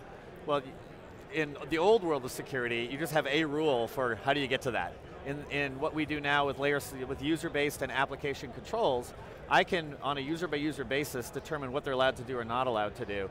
Forescout gives us that insight so that we are able to enforce. They handle making sure they know exactly who it is, so we enforce it properly. Right, and for the devices, right? Because you basically assign almost like an identity and a role to a device. Exactly, and then you don't end up with this weird spaghetti network topology where, okay, we have to put all of our IoT devices on these 14 VLANs and we're going to extend them all across our enterprise, and all that goes away. Of unnatural acts. Right. All right, so Scott, I'll give you the last word before we sign off. Kind of as we look forward to 2019, I can't believe it's March already, scary. What are some of your priorities? What are you working on? What's the rest of the year look like for you? I think, back to Buzzword Bingo, we're spending a lot of time right now looking at how do we help our customers with that, generating that data lake so they can help figure out what's happening within their infrastructure.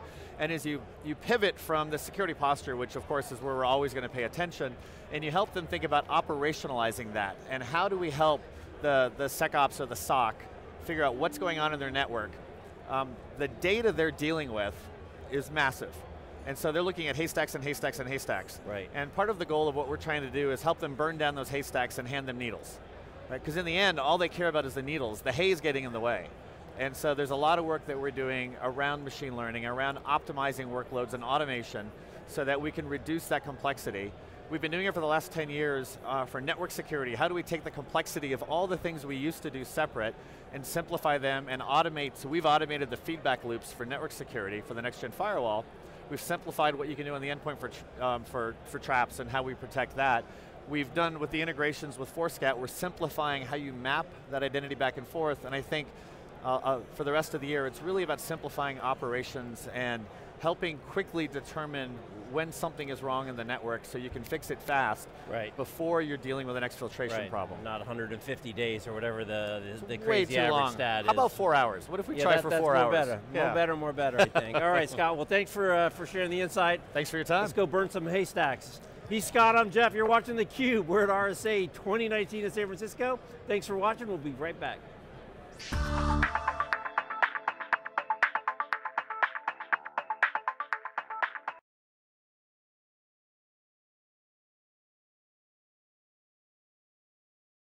Live from San Francisco, it's theCUBE, covering RSA Conference 2019.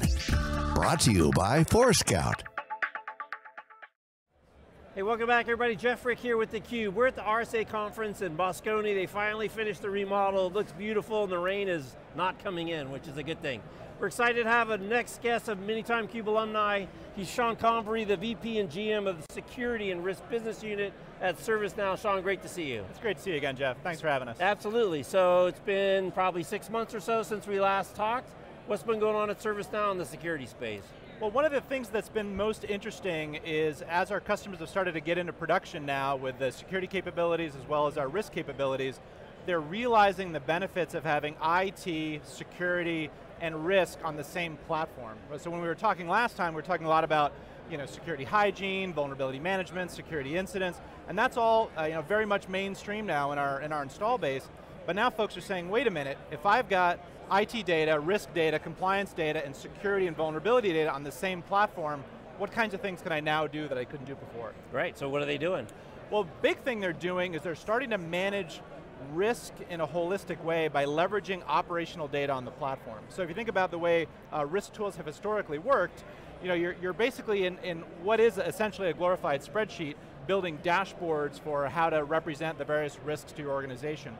But if you think about what auditors and compliance people need to do, they're essentially checking the state of all these compliance tasks throughout an organization, but it's essentially a survey. Like I'll ask you, like, hey, tell me about the data protection strategy for your application. You'll have to tell me, well, we're using crypto or we're not using crypto, the data's in this country. Well, all that data's already in ServiceNow. So how do you now automate, so we take all those mundane tasks around compliance and risk and be able to roll that up to clear, visible risk indicators, manage that in a continuous way, what we call continuous monitoring for risk, which is just a brand new way to think about this problem. Right, so I'm curious how the changing of the assessment of the risk changes over time. You've got the compliance stuff, which you just have to do, right? You have to check the box. You've got, kind of your business crown jewels. But then now we're seeing with kind of these nation state attacks and political attacks and these things that aren't necessarily just trying to steal your personal information or not trying to steal your bank money, but they're looking for other data that maybe you wouldn't have assigned an appropriate risk level in a time before, because you were kind of really protecting the money and the obvious crown jewels. Right. So how does that risk kind of profile continue to modify and change over time? Well, I think that's going to be the state for forever, right? The risk profile is going to continue to modify. I think what's important for security teams, risk teams, IT teams, is to make sure they're actually using risk, as we talked about last time, as their North Star for guiding their security investments. I mean, we're here surrounded, like in the lion's den of all these security vendors. I was just walking the halls of all the startups that are trying to do different things, and there's always going to be another tool that somebody's going to want to sell you to solve a problem. But ultimately, you need to be looking at the risks to your organization. As you said, the evolving risks as people shift to cloud, they deal with nation state attacks, they deal with whatever's going to come tomorrow, and how do you guide your security investments in favor of that? And what we're seeing at ServiceNow is a renewed interest in hygiene, in back to basics. How do I manage my vulnerabilities? Is my patch program effective? How am I dealing with exceptions? And what's that channel to IT? Because as you know, almost everything about security is actually done by IT from an operational standpoint. So that channel of communication is something that we've been really heavily focused on. Yeah, it's a pretty interesting, as you say, we're surrounded by many bright shiny lights and people have something to sell, but you can't buy your way out of this thing, you can't technology your way out of it, you can't hire out of it. So you really need to use kind of a sophisticated strategy of integrated tools with the right amount of automation to help you get through this morass. Absolutely, and one of the ways we like to help our customers think about this is, your teams want to be focused on the interesting parts of their jobs. They came into the security industry because they want to help save the world, right? They watch some movie, they imagine some amazing role, and then when they get into the role, if they're dealing with mundane, phishing response, vulnerability prioritization, it just, it takes the wind out of their sails, right? But if you can automate those mundane tasks using a digital workflow platform like ServiceNow, then suddenly you free that time up so they can be focused on what you were just describing, much more advanced attacks where you want the creative humans sort of focused. But it's just so funny, right? It's almost like any type of a job, like painting. The more time you spend prepping the house and sanding the house, everything except painting, the better the painting goes. And it's kind of the same thing here. It's the boring, it's the mundane, it's the applying the patches, as you said, but it's all of those things that make the exciting part when you get there. Now you can focus on real problems. It wasn't just, shoot, we forgot to apply that patch 2 weeks ago. Yeah, you're reminding me of, I think my dad taught me, measure twice, cut once. That's it. Yeah. So it's absolutely right. So one way to think about that as a concrete example is attack surface. So a lot of people on this hall are talking about your attack surface. What are the areas that can be attacked within your organization? Well, one of the best ways to reduce your attack surface is to manage your vulnerability program in an effective way. Because if you can deal with patching much more efficiently, patching the right assets, the ones that have active exploits that are available, then suddenly your inflow of incidents reduces. And then you automate the incidents that remain, and then suddenly you've got a massive time savings, versus if you just sort of scattershot said, all right, Team X is going to work on vulnerabilities, Team Y is going to work on incidents, they're really not going to coordinate, and they're especially not going to coordinate with IT. That's where things start to fall apart. Right. So we're here in the Forescout booth. So how long have you guys been working with Forescout? How do the two systems work together? Yeah, so we've been working with Forescout for a while. We've actually got a number of integrations that are live on the ServiceNow store, and in fact we have customers in production using Forescout. So what we really see with Forescout and ServiceNow is a couple of things. First off, just on the asset management, asset discovery side of the house, Forescout has a wealth of capabilities around giving us information about endpoint assets, whether they be traditional assets or IoT assets, and we can feed that directly into the CMDB, our configuration management database, to help manage the overall assets within an organization. So that's sort of step one. Forescout is a terrific partner to help pull that data in, and then the second thing we can do is we can then, using the security capabilities inside ServiceNow, we can trigger actions inside Forescout's environment to then block, remediate, isolate when we see something bad happening related to an incident or a vulnerability that we discover. Right.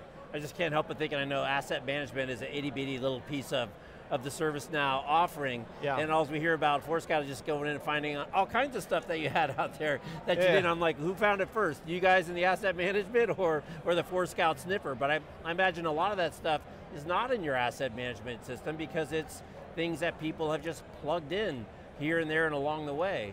Yeah, well we have a discovery capability as part of ServiceNow, which is fantastic, and that is primarily focused on server assets and the relationship between those server assets. So if you want to understand what is the total footprint of my ERP infrastructure, the load balancers, the network equipment, the servers, we can do that very, very well.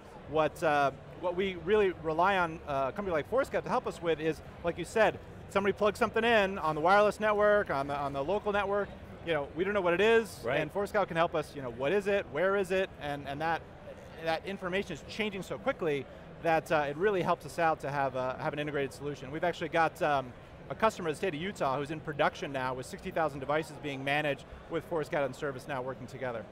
Just curious if you somehow integrate those back in and say, it's not just me plugging in my phone, but it's actually something that needs to be more actively managed. If there's a discovery process there within ServiceNow, or is it's mainly just temporary stuff, plug it in, out, plug it in, plug it out? Yeah, no, I wouldn't think of the integrations with Forescout as temporary in any way. It's just more, it's more dynamic environment, right? Dynamic, so as a better word. people are plugging systems in, typically you want to do that in an agentless way, right? You don't want to have a heavyweight agent on the endpoint, right? And that's what Forescout's really known for, is discovering, analyzing what these devices are. And for us, the more incoming data we have into our CMDB, the more valuable that is to our customers. And so we're really excited to continue to do more with Forescout. Great. All right, I'll give you the last word. What are your priorities for 2019? Oh, priorities for 2019 is really to build on what we just announced. So Madrid, our major ServiceNow release, just hit today. Right, congratulations. We have, thanks very much. We have exploit enrichment in our vulnerability system now, so we can know, is there a vuln, how critical is it, but also, has it been exploited or not, right? Is it a publicly available exploit? Does it require local access, remote access? So we've done that on the security side.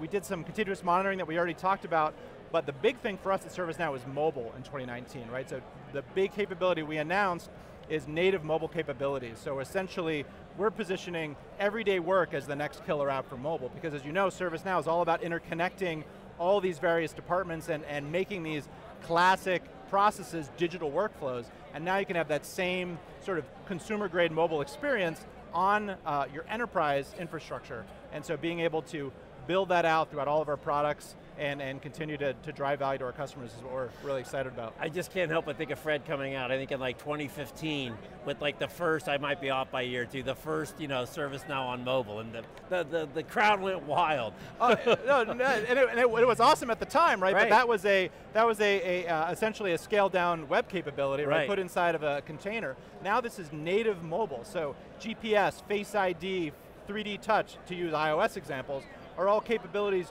you can expose in a codeless environment to developers. So you can build a custom application, custom workflow, and you don't have to know anything about how to code, and the app can get pushed down to your users' devices right away. Very good. Well, I think that's a good place to focus on. Yeah, absolutely. All right, Sean, well thanks for taking a few minutes to stop by. Of course, thanks, Great Jeff. to see you. It's a pleasure. All righty, Sean, I'm Jeff, you're watching theCUBE. We're at RSA in San Francisco. Thanks for watching, we'll see you next time.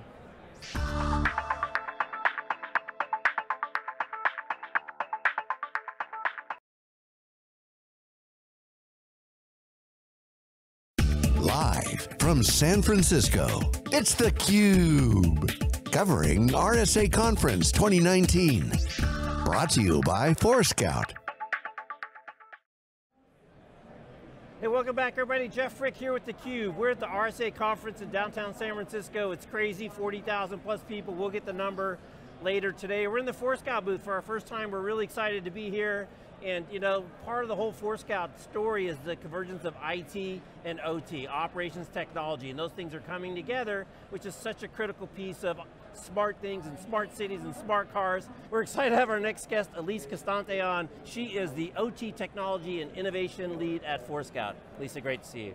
Great to see you. Thanks for having me. Yeah, absolutely. So, you've got a PhD in this space, you picked a field that is pretty hot. So as you think back and look at the convergence of OT and IT, what are some of the top level things that people are thinking about, but what are some of the top level things that they're just missing? Well, when you speak about OT, typically you refer to critical infrastructure and the technology that operates things, so it's cyber-physical systems, right? And when you think of IT, you think about computer, and you think about the web, and you're like, okay, when the two things meet, and then you put in the recipe, you put something like an IoT device, like an IP cameras, or a sensor for the number of people in a room. Now, these all things are coming together. And they're coming together because they come with a lot of interesting use cases. You can have all the data and information to configure, for instance, your building to be as smart as possible, and to have... You need smart wheels on that cart, my goodness. All right. And you have a clear picture of how much energy you consume, and then you can basically have the energy that is cheaper because it just arrives in the moment that you need it.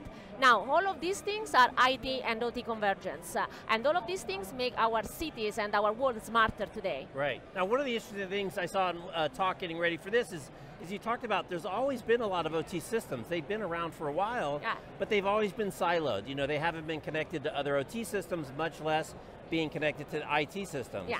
So they weren't architected for that from the first point of view, so how does that get implemented? Are they re-architecting them? Are you guys overlaying a different kind of control plane? How do you take these siloed applications around, say, the elevator operation, and then integrate it in with all these other things? So what happens is that those systems are legacy systems. That's why they are like 60% of the modern buildings today. They are controlled and managed by systems that are 20 years old. So what does it mean? That you make an investment and you don't want to change that investment. You are not going to renew all the backbones of your buildings or of all your manufacturing and operation factories. So what do? On top of this legacy system that have been developed without security in mind, you put the IT systems to monitor, to control, to have remote access and remote control. And this is where like things can go wrong, because if this is not done properly, and by having in mind, for instance, the threat landscape, that's where you will have the controller for your HVAC exposed to the internet and can pull down all the air conditioning in a hospital, for instance. And that's where WannaCry can come and hit and put down tons and tons of hospitals. Right. It's pretty interesting. You know, I think it's a pretty common concept in security for people that you should only have access, you know, to the information you need around a particular project or particular data set. But you talked about in some of your other talks that I saw about a lot of these devices come out of the box with all kinds of capabilities, right? Because they're built for kind of the nth degree, the maximum use, but there may be a whole bunch of stuff that's turned on out of the box that you probably need to turn off. Yeah, that's actually super interesting. If you look at IP cameras, now IP cameras, they should do one thing, record stuff that they see on the screen. But actually they come with a bunch of protocols indeed, like FTP, Samba protocols, SSDP, that announce the camera on the network and reveal a lot of information about those cameras on the network that if are picked by an attacker or by someone with not good intentions, might actually be leveraged to turn the camera against the owner of the camera itself. Right. And do weird things that the camera should not. And that's really part of what the Forescout solution is making sure that the devices are profiled and acting in the way that they're supposed to act and not doing stuff that they shouldn't be doing. Yeah, Forescout is a leader in device visibility. So what we do is like we enter into a network and we give full visibility of all the IP devices that are there. And that's most of the times is a wow effect. Like the asset owner has no ideas that they had a camera that was directly connected to the internet, or they'd have a thermostat that communicates with the servers. So all of these things, we bring basically light on the dark sides of the network. So I'm so excited to talk to you, because I think the smart cities and smart buildings is such an interesting concept. They're going to be so important as we get denser populations and smaller areas and connected to transportation. I wonder if you could share some examples that you see out in the field where the ROI on putting these things in, the good part, is way higher than maybe people expected because you're combining a 1 + 1 = 3 kind of an opportunity. Right, so actually one example of a very useful and smart use cases is happening in Amsterdam right now. The Bijlmer Arena is basically all the walls are made of solar panel, which means it gets the energy and is able to basically self-sustain the arena. The arena is one of the biggest stadiums in the Netherlands. Now, Ajax plays there probably? Exactly. All right. Now, what they do, if they have collected more energy than they are able to consume, they provide that same energy to the neighbors, which means that you have basically a small ecosystem that, thanks to the collection of data, knowing what neighbor needs, how much light and energy in a certain time, you can actually even improve sustainability and going green initiatives. I love the innovation that comes out of the Netherlands. We interviewed a company a long time ago, and they were basically doing segmented data centers where you would have a piece of the data center in your house and they were selling it as free heating.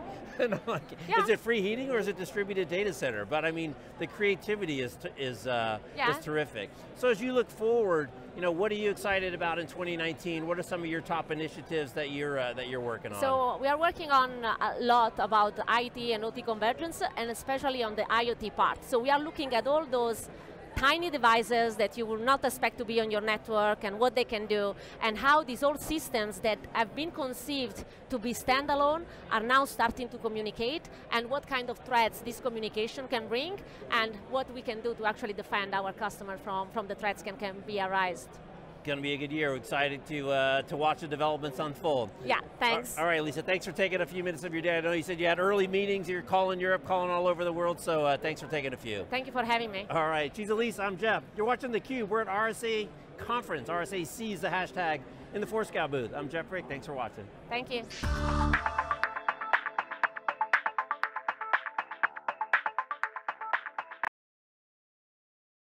Live from San Francisco, it's theCUBE, covering RSA Conference 2019. Brought to you by Forescout. Hey, welcome back everybody. Jeff Frick here with theCUBE. We're at RSA North America in the newly refinished Moscone Center, downtown San Francisco. We're in the Forescout booth. Happy to be here first time, and we have our next guest. She's Charlotte Wiley, the Chief of Staff from Symantec. Charlotte, Hi. Great to meet you. Nice to meet you too, Jeff. Thanks for having me. Absolutely. So, impressions of the show. This is a crazy show. 40,000 plus people. There aren't many shows like this. It is huge. It's a little overwhelming. It's my second year here, and it's no less overwhelming second year here. It's just prolific. Everything that's here, the sessions, the keynotes, all the networking, the booths. It's amazing. So I'm curious how your perception has changed. I was looking at your background. You were at a financial institution before, so you were on kind of the purchaser side of the house. Now you're over on this side of the house. How does that kind of change your perception when you walk this crazy floor? I imagine before you're like, how am I going to digest all this stuff? Well, no one wants to be my friend anymore, which is interesting. So, you know, working on the vendor side of the fence is the dark side. It's a very different experience. When I came here a couple of years ago at the bank, everyone wants to talk to you, whereas this time there's a healthy competitive nature going on between all the vendors, which is great. You want to see that. But yeah, it's got the same enthusiasm, same buzz on the floor, which is wonderful. So Symantec's been a leader in this space for a very, very long time. One of the original, kind of original security companies back in the day when we were just trying to protect, I guess our web browser, right, from some malicious activity. Wow, how the world has changed. Totally. And one of the big new components now is Internet of Things, and this tie of IT with OT, operations technology. Something you've spent some time on. I wonder if we get your take on how that's increasing the threat surface, increasing the complexity, and yet there's still a lot of value there if you can bring those two systems together. Yeah, absolutely. So I think the key thing is the simplicity here is what you don't know you can't see, and what you can't see you can't monitor, and that's the key thing to remember when you think about IoT and OT. So with IoT specifically, if you've definitely got an IoT in your network somewhere, everyone has. But if you can't see that thing, it is an incredibly vulnerable threat vector for any organization. So really, it's a point of egress for any data exfiltration if you've got someone compromised in the network already. And we see it as being a very opportune ingress point to get in and laterally move, right? So they are incredibly inherently vulnerable, right? These things are, they're usually hard-coded authenticated. They have massive vulnerabilities that often remain unpatched. And what you cannot see, you don't know. Same with the OT side of the fence, right? The same problem exists. They typically were not built to connect to the internet. So this is something very new that we're trying to tackle. And one of the key things that I think about is that it's probably a little bit futile to make these OT and IoT devices inherently secure. You think about in 2020, we're going to see like 25 billion devices proliferating our globe, which is incredible. So how do we make it more secure? Well, let's back off from it becoming inherently secure. Let's up on the visibility. Because if you visualize, you can segment and you can enforce, and then you can take control of what has access to your network. A lot of interesting conversations about this today, obviously. We were in the Forescout booth, but I think one of the people earlier said they had 50% more devices on the network than they anticipated. And it turns out it's remote offices and people are plugging things in. Another little factoid is that maybe that hidden OS on that device is actually a Windows NT. It's an NT little box that nobody even knew, because it's an embedded NT. But then on the other side, we had Elisa on, and she was talking about, great example on security cameras, and just that a lot of these newer devices that you can connect have a plethora of services packaged in on the assumption that you might use them. So rather than have not too many, they put them all in, but you don't necessarily need to turn all those things on. So again, you're just opening up this huge kind of exposure. Huge exposure, that's it. I think it's a really good conversation to have with your stakeholders about talking about the target breach. So when people start to understand that really originated from a HVAC system, right? A compromised HVAC system. So when you're talking about IoT and visualization, that's a really good use case to say, look, this is a huge breach that was compromised because they didn't have visibility over that IoT. It's funny, the HVACs keep coming up over and over and over. They're obviously the biggest threat that we have. I can just see I can see like a movie with the mean, nasty HVAC thing coming to life, munching up the company, but it's funny. Different topic, shifting gears completely. Sure. Really about kind of diversity. Yep. And diversity of opinion, diversity of perspective, diversity of thought, and how that's a really important and effective tool to use in trying to accomplish missions in this really crazy complex task. You can't have single point of view, single point of reference, kind of a single pane that you think about. I know that's something that you're spending a lot of time on. So my role at Symantec as Chief of Staff, I own the diversity agenda for the Global Security Office, and it's been a real laser focus for me for the past 12 months, which is our industry has a systemic problem around attracting and retaining talent from diverse backgrounds. Right. So we've got to tackle it head on. And we've done that really successfully in Symantec, so we gave this fabulous mandate through to our leadership, who got on board with laser focus around making sure that we get a diverse slate of candidates when we're bringing in new people. And that translated incredibly well. So we saw a rise of interview to conversion for an FTE for females in 6 months of 40%. 14 or 40? 40. 40. Yeah. So just by making it part of the interviewing experience, having a diverse slate of candidates, making sure that we're really giving everyone an opportunity to come in, really has changed the playing field. And then the other thing, of course, is the retention, which is a big problem. Retention is that a we huge see, problem. Women dropping out and not coming back. That's it, and this is where every organization has to step up to make sure that they're making a workforce that is flexible, that accommodates. So some of the mental load that women have, whether it's to do with childcare, whether it's to do with older parents, but then also when we talk about diversity, it's definitely not just about the gender piece, right? Right. We've got to accommodate for other people as well, underrepresented minorities, early career, different people from different socioeconomic background that maybe haven't come from a typical university training course, right? Something that we've focused on heavily.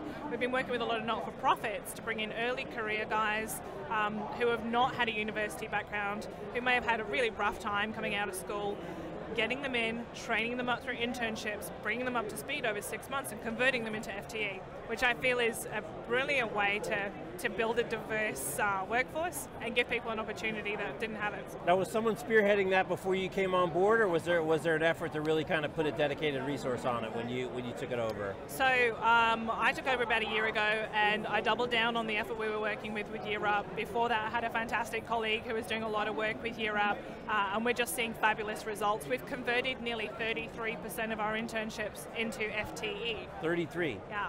And those 33 are not coming from, kind of a classic, hand-picked population. Absolutely. These are eager, passionate, enthusiastic young people who have a tenacity to just pick things up because they're so grateful to be there. Right. They're so happy to be given the opportunity, and it's an untapped resource that I think a lot of people who are looking to solve the cybersecurity talent shortage should be looking into. Great that we get programs in place through Girl Scout or middle school, but let's think about alternative ways of getting new talent in, and I think that the not-for-profits are a great way of doing that. I mean, it's such a big problem, and like you said, it's a big problem from little girls, and, all the way up to mid-career women that are dropping out and not coming back before you even get into the boardroom. We work with a ton of organizations like Athena Alliance, which works at the boardroom level, all the way down to Grace Hopper, that's working more kind of at the college graduate level. Girls in Tech, I mean, there's a lot of, luckily a lot of people are, trying to focus on the problem, but unfortunately the numbers are not turning in the correct direction. They're actually turning in the wrong direction. I know, that's it. So really, for me, it's about laser focus. You really got to, if you're making it part of your agenda, make it part of your agenda. Right. Don't give it the tertiary head nod. Don't say that you will do the things. Actually commit to it and get it done. Right. I'm not a huge fan of targets, but targets work. And so, I think there's a lot of opportunity here that people, they don't step up to the plate and do it enough. Well, to your first line, right? If you're not measuring it, and you're not tracking against it, how do you know if you're being successful? Absolutely. So you do, and when it's underserved, you have to give it a little juice, right? You can't just expect the status quo to suddenly make a change, right? Absolutely, the metrics are incredibly important. Start with your metrics dashboard, record where you're tracking in terms of your representation of females, underrepresented minorities, your vets, your early career. Really what you want to see is a huge influx through the interviewing stage into the FTE conversion. You want to see an influx in your leadership, You want more women in your leadership team because that's the way to drive a better female pipeline. Same goes for unrepresented minorities, same goes for early career. Yeah, it's so important that they look up and see somebody that looks like them. 100%. And see an opportunity to be that person someday. Absolutely, Jeff. All right, Charlotte. Well, thanks for taking a few minutes of your day. It's a pleasure. And great to learn about what you're working on. That's great. Thanks for having me. All right, she's Charlotte. I'm Jeff. You're watching theCUBE. We're at RSA 2019 in the Forescout booth. Thanks for watching. We'll see you next time. Thank you.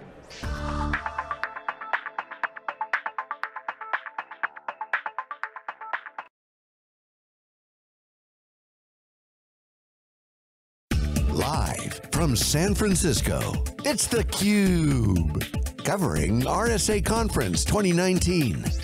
Brought to you by Forescout. Hey, welcome back everybody. Jeff Frick here with theCUBE. We're at the RSA Conference in Moscone in San Francisco. They finally got the conversion done. It looks beautiful. It's keeping the atmospheric river out. Didn't do that last week, but that's a different story for another day. We're excited to have our very next guest. He's Joe Cardamone. He's a Senior Information and Security Analyst and North America Privacy Officer for Hayworth. Joe, great to meet you. Thank you.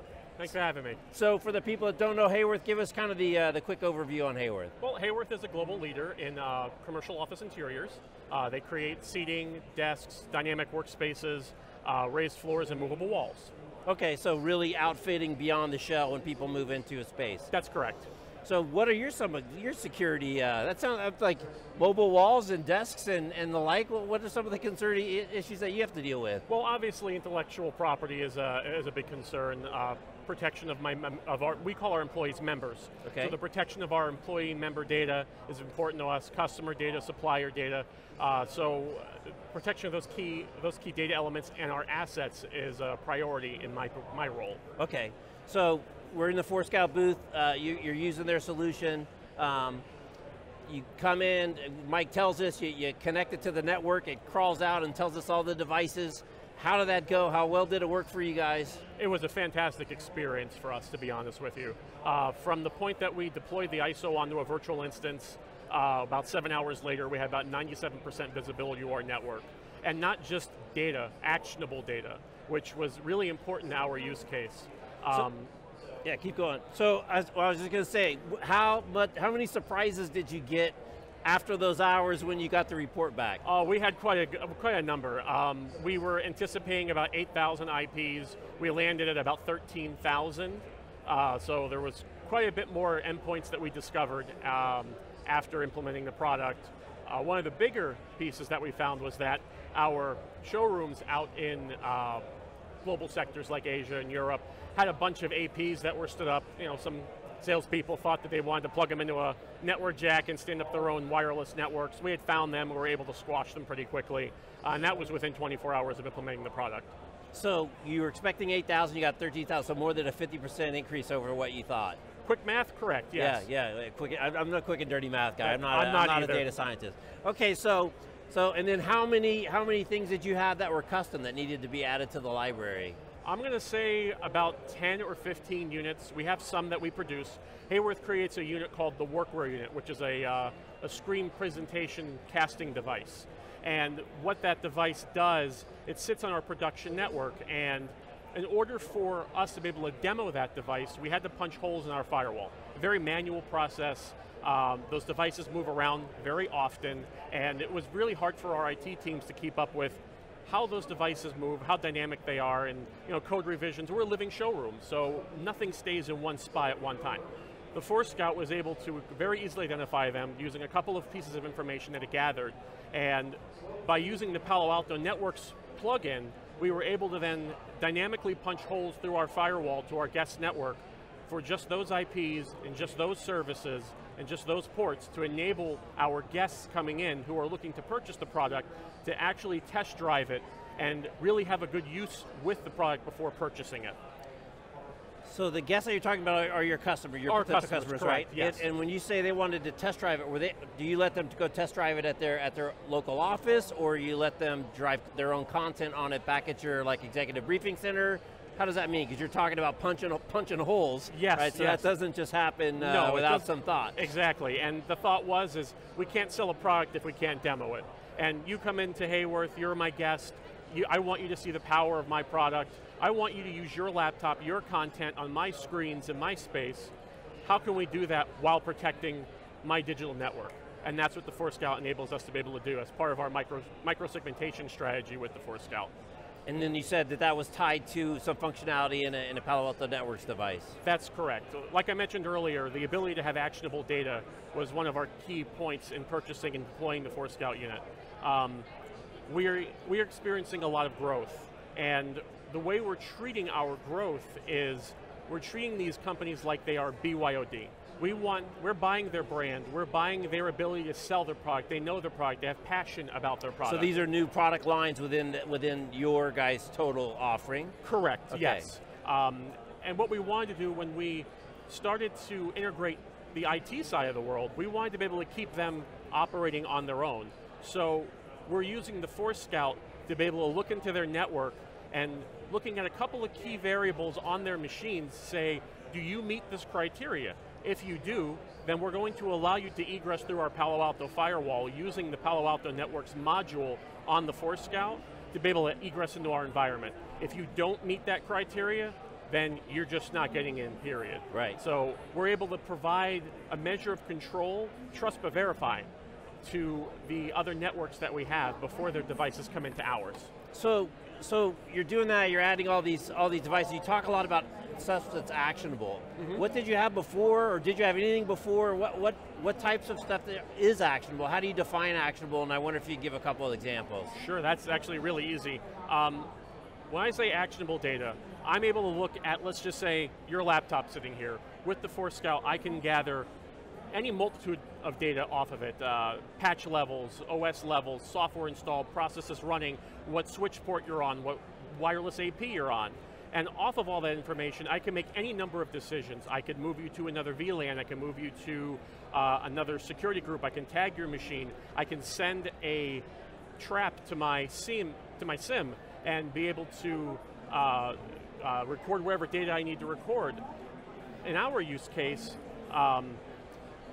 using the data that we're gathering from the affiliate networks and from the workwares, we're able to then take action to say, yes, this device meets our criteria. We can now send that data up into the Palo Alto and tie it to a rule that exists to allow or disallow traffic. You know, with the fact that it's a single pane of glass, the fact that I can have my help desk go in and make decisions based on data that they're getting, based on actionable data, based on other pieces of data that are getting fed in through my environment, like indicators of compromise, I can enable my level 1 staff to be able to make level 3 decisions without giving them keys to the kingdom, which I think is of big value with the ForScout. That's pretty impressive, because that really helps you leverage your resources in a major way. Correct, I'm a team of 3. You're a team of 3. Yes. so more specifically, I guess generally, you know, talk about the role of automation, because I don't know how many transactions are going through your system and how many pings are coming in, but you said 13,000 devices just on the initial ping. So how are you leveraging automation, and what's kind of the future do you see in terms of AI and machine learning and all these things we hear about, because you can't hire your way out of the problem. You only got 3 people. Correct. Right now we have limited staff, but our skill set's fantastic. I'm blessed to have a team of really fantastic engineers that I work with. That being said, how the ForScouts helped us is being able to take some of the load off of them by automating tasks, and some of that might be, we have a machine that is not patched. We can identify that machine, put into a group. Our servers are actually being patched by the ForScout right now. We're using that as a way to identify vulnerabilities, missing patches, and then stage them into groups using the policies within the ForScout to be able to push down patches. And you mentioned earlier what other products that we had that gave us this visibility. We really didn't have anything. We had ForScout a number of years ago, but we had some administration changes and we revamped our entire tool set. We came back and repurchased and re-put in the ForScout in 2015, and that's where we've really been able to develop our current use cases and the strength behind the ForScout implementation that we have now. Right, and I'm just curious, before we close, are you putting more IP connectivity on all of your kind of core SKUs? Are you seeing a potential benefit to put an IP address on a wall, on a cube, on a desk, on all that stuff, and how do you kind of see that evolving? I honestly see IoT being, it's evolving very quickly, obviously. We have IP addresses on our window blinds. So on your window blinds? Yeah, on our window blinds, so that they can control the amount of sunlight coming in. We're a LEED certified building, so we have all these different IoT devices to control sunlight, control climate control in the building. Now obviously our production facilities have a lot of IoT devices as well, and the Force Scout helps us to be able to segment them into the correct VLANs, apply virtual firewalls, apply different changes within our network. It gives us a lot of visibility and gives us a lot of control because of the granularity that it just natively collects. Right, right. Well, Joe, it's such a cool story. IP on shades. That's my lesson of the day. That it just shows that there's so many opportunities to leverage this new technology in a very special way, but the complexity grows even faster, right? It certainly does. All right. Well, thanks for taking a few minutes and really enjoyed it. Awesome. All right, he's Joe. I'm Jeff. You're watching theCUBE. We're in the Force Scout booth at RSA North America in Moscone Center. Thanks for watching. We'll see you next time.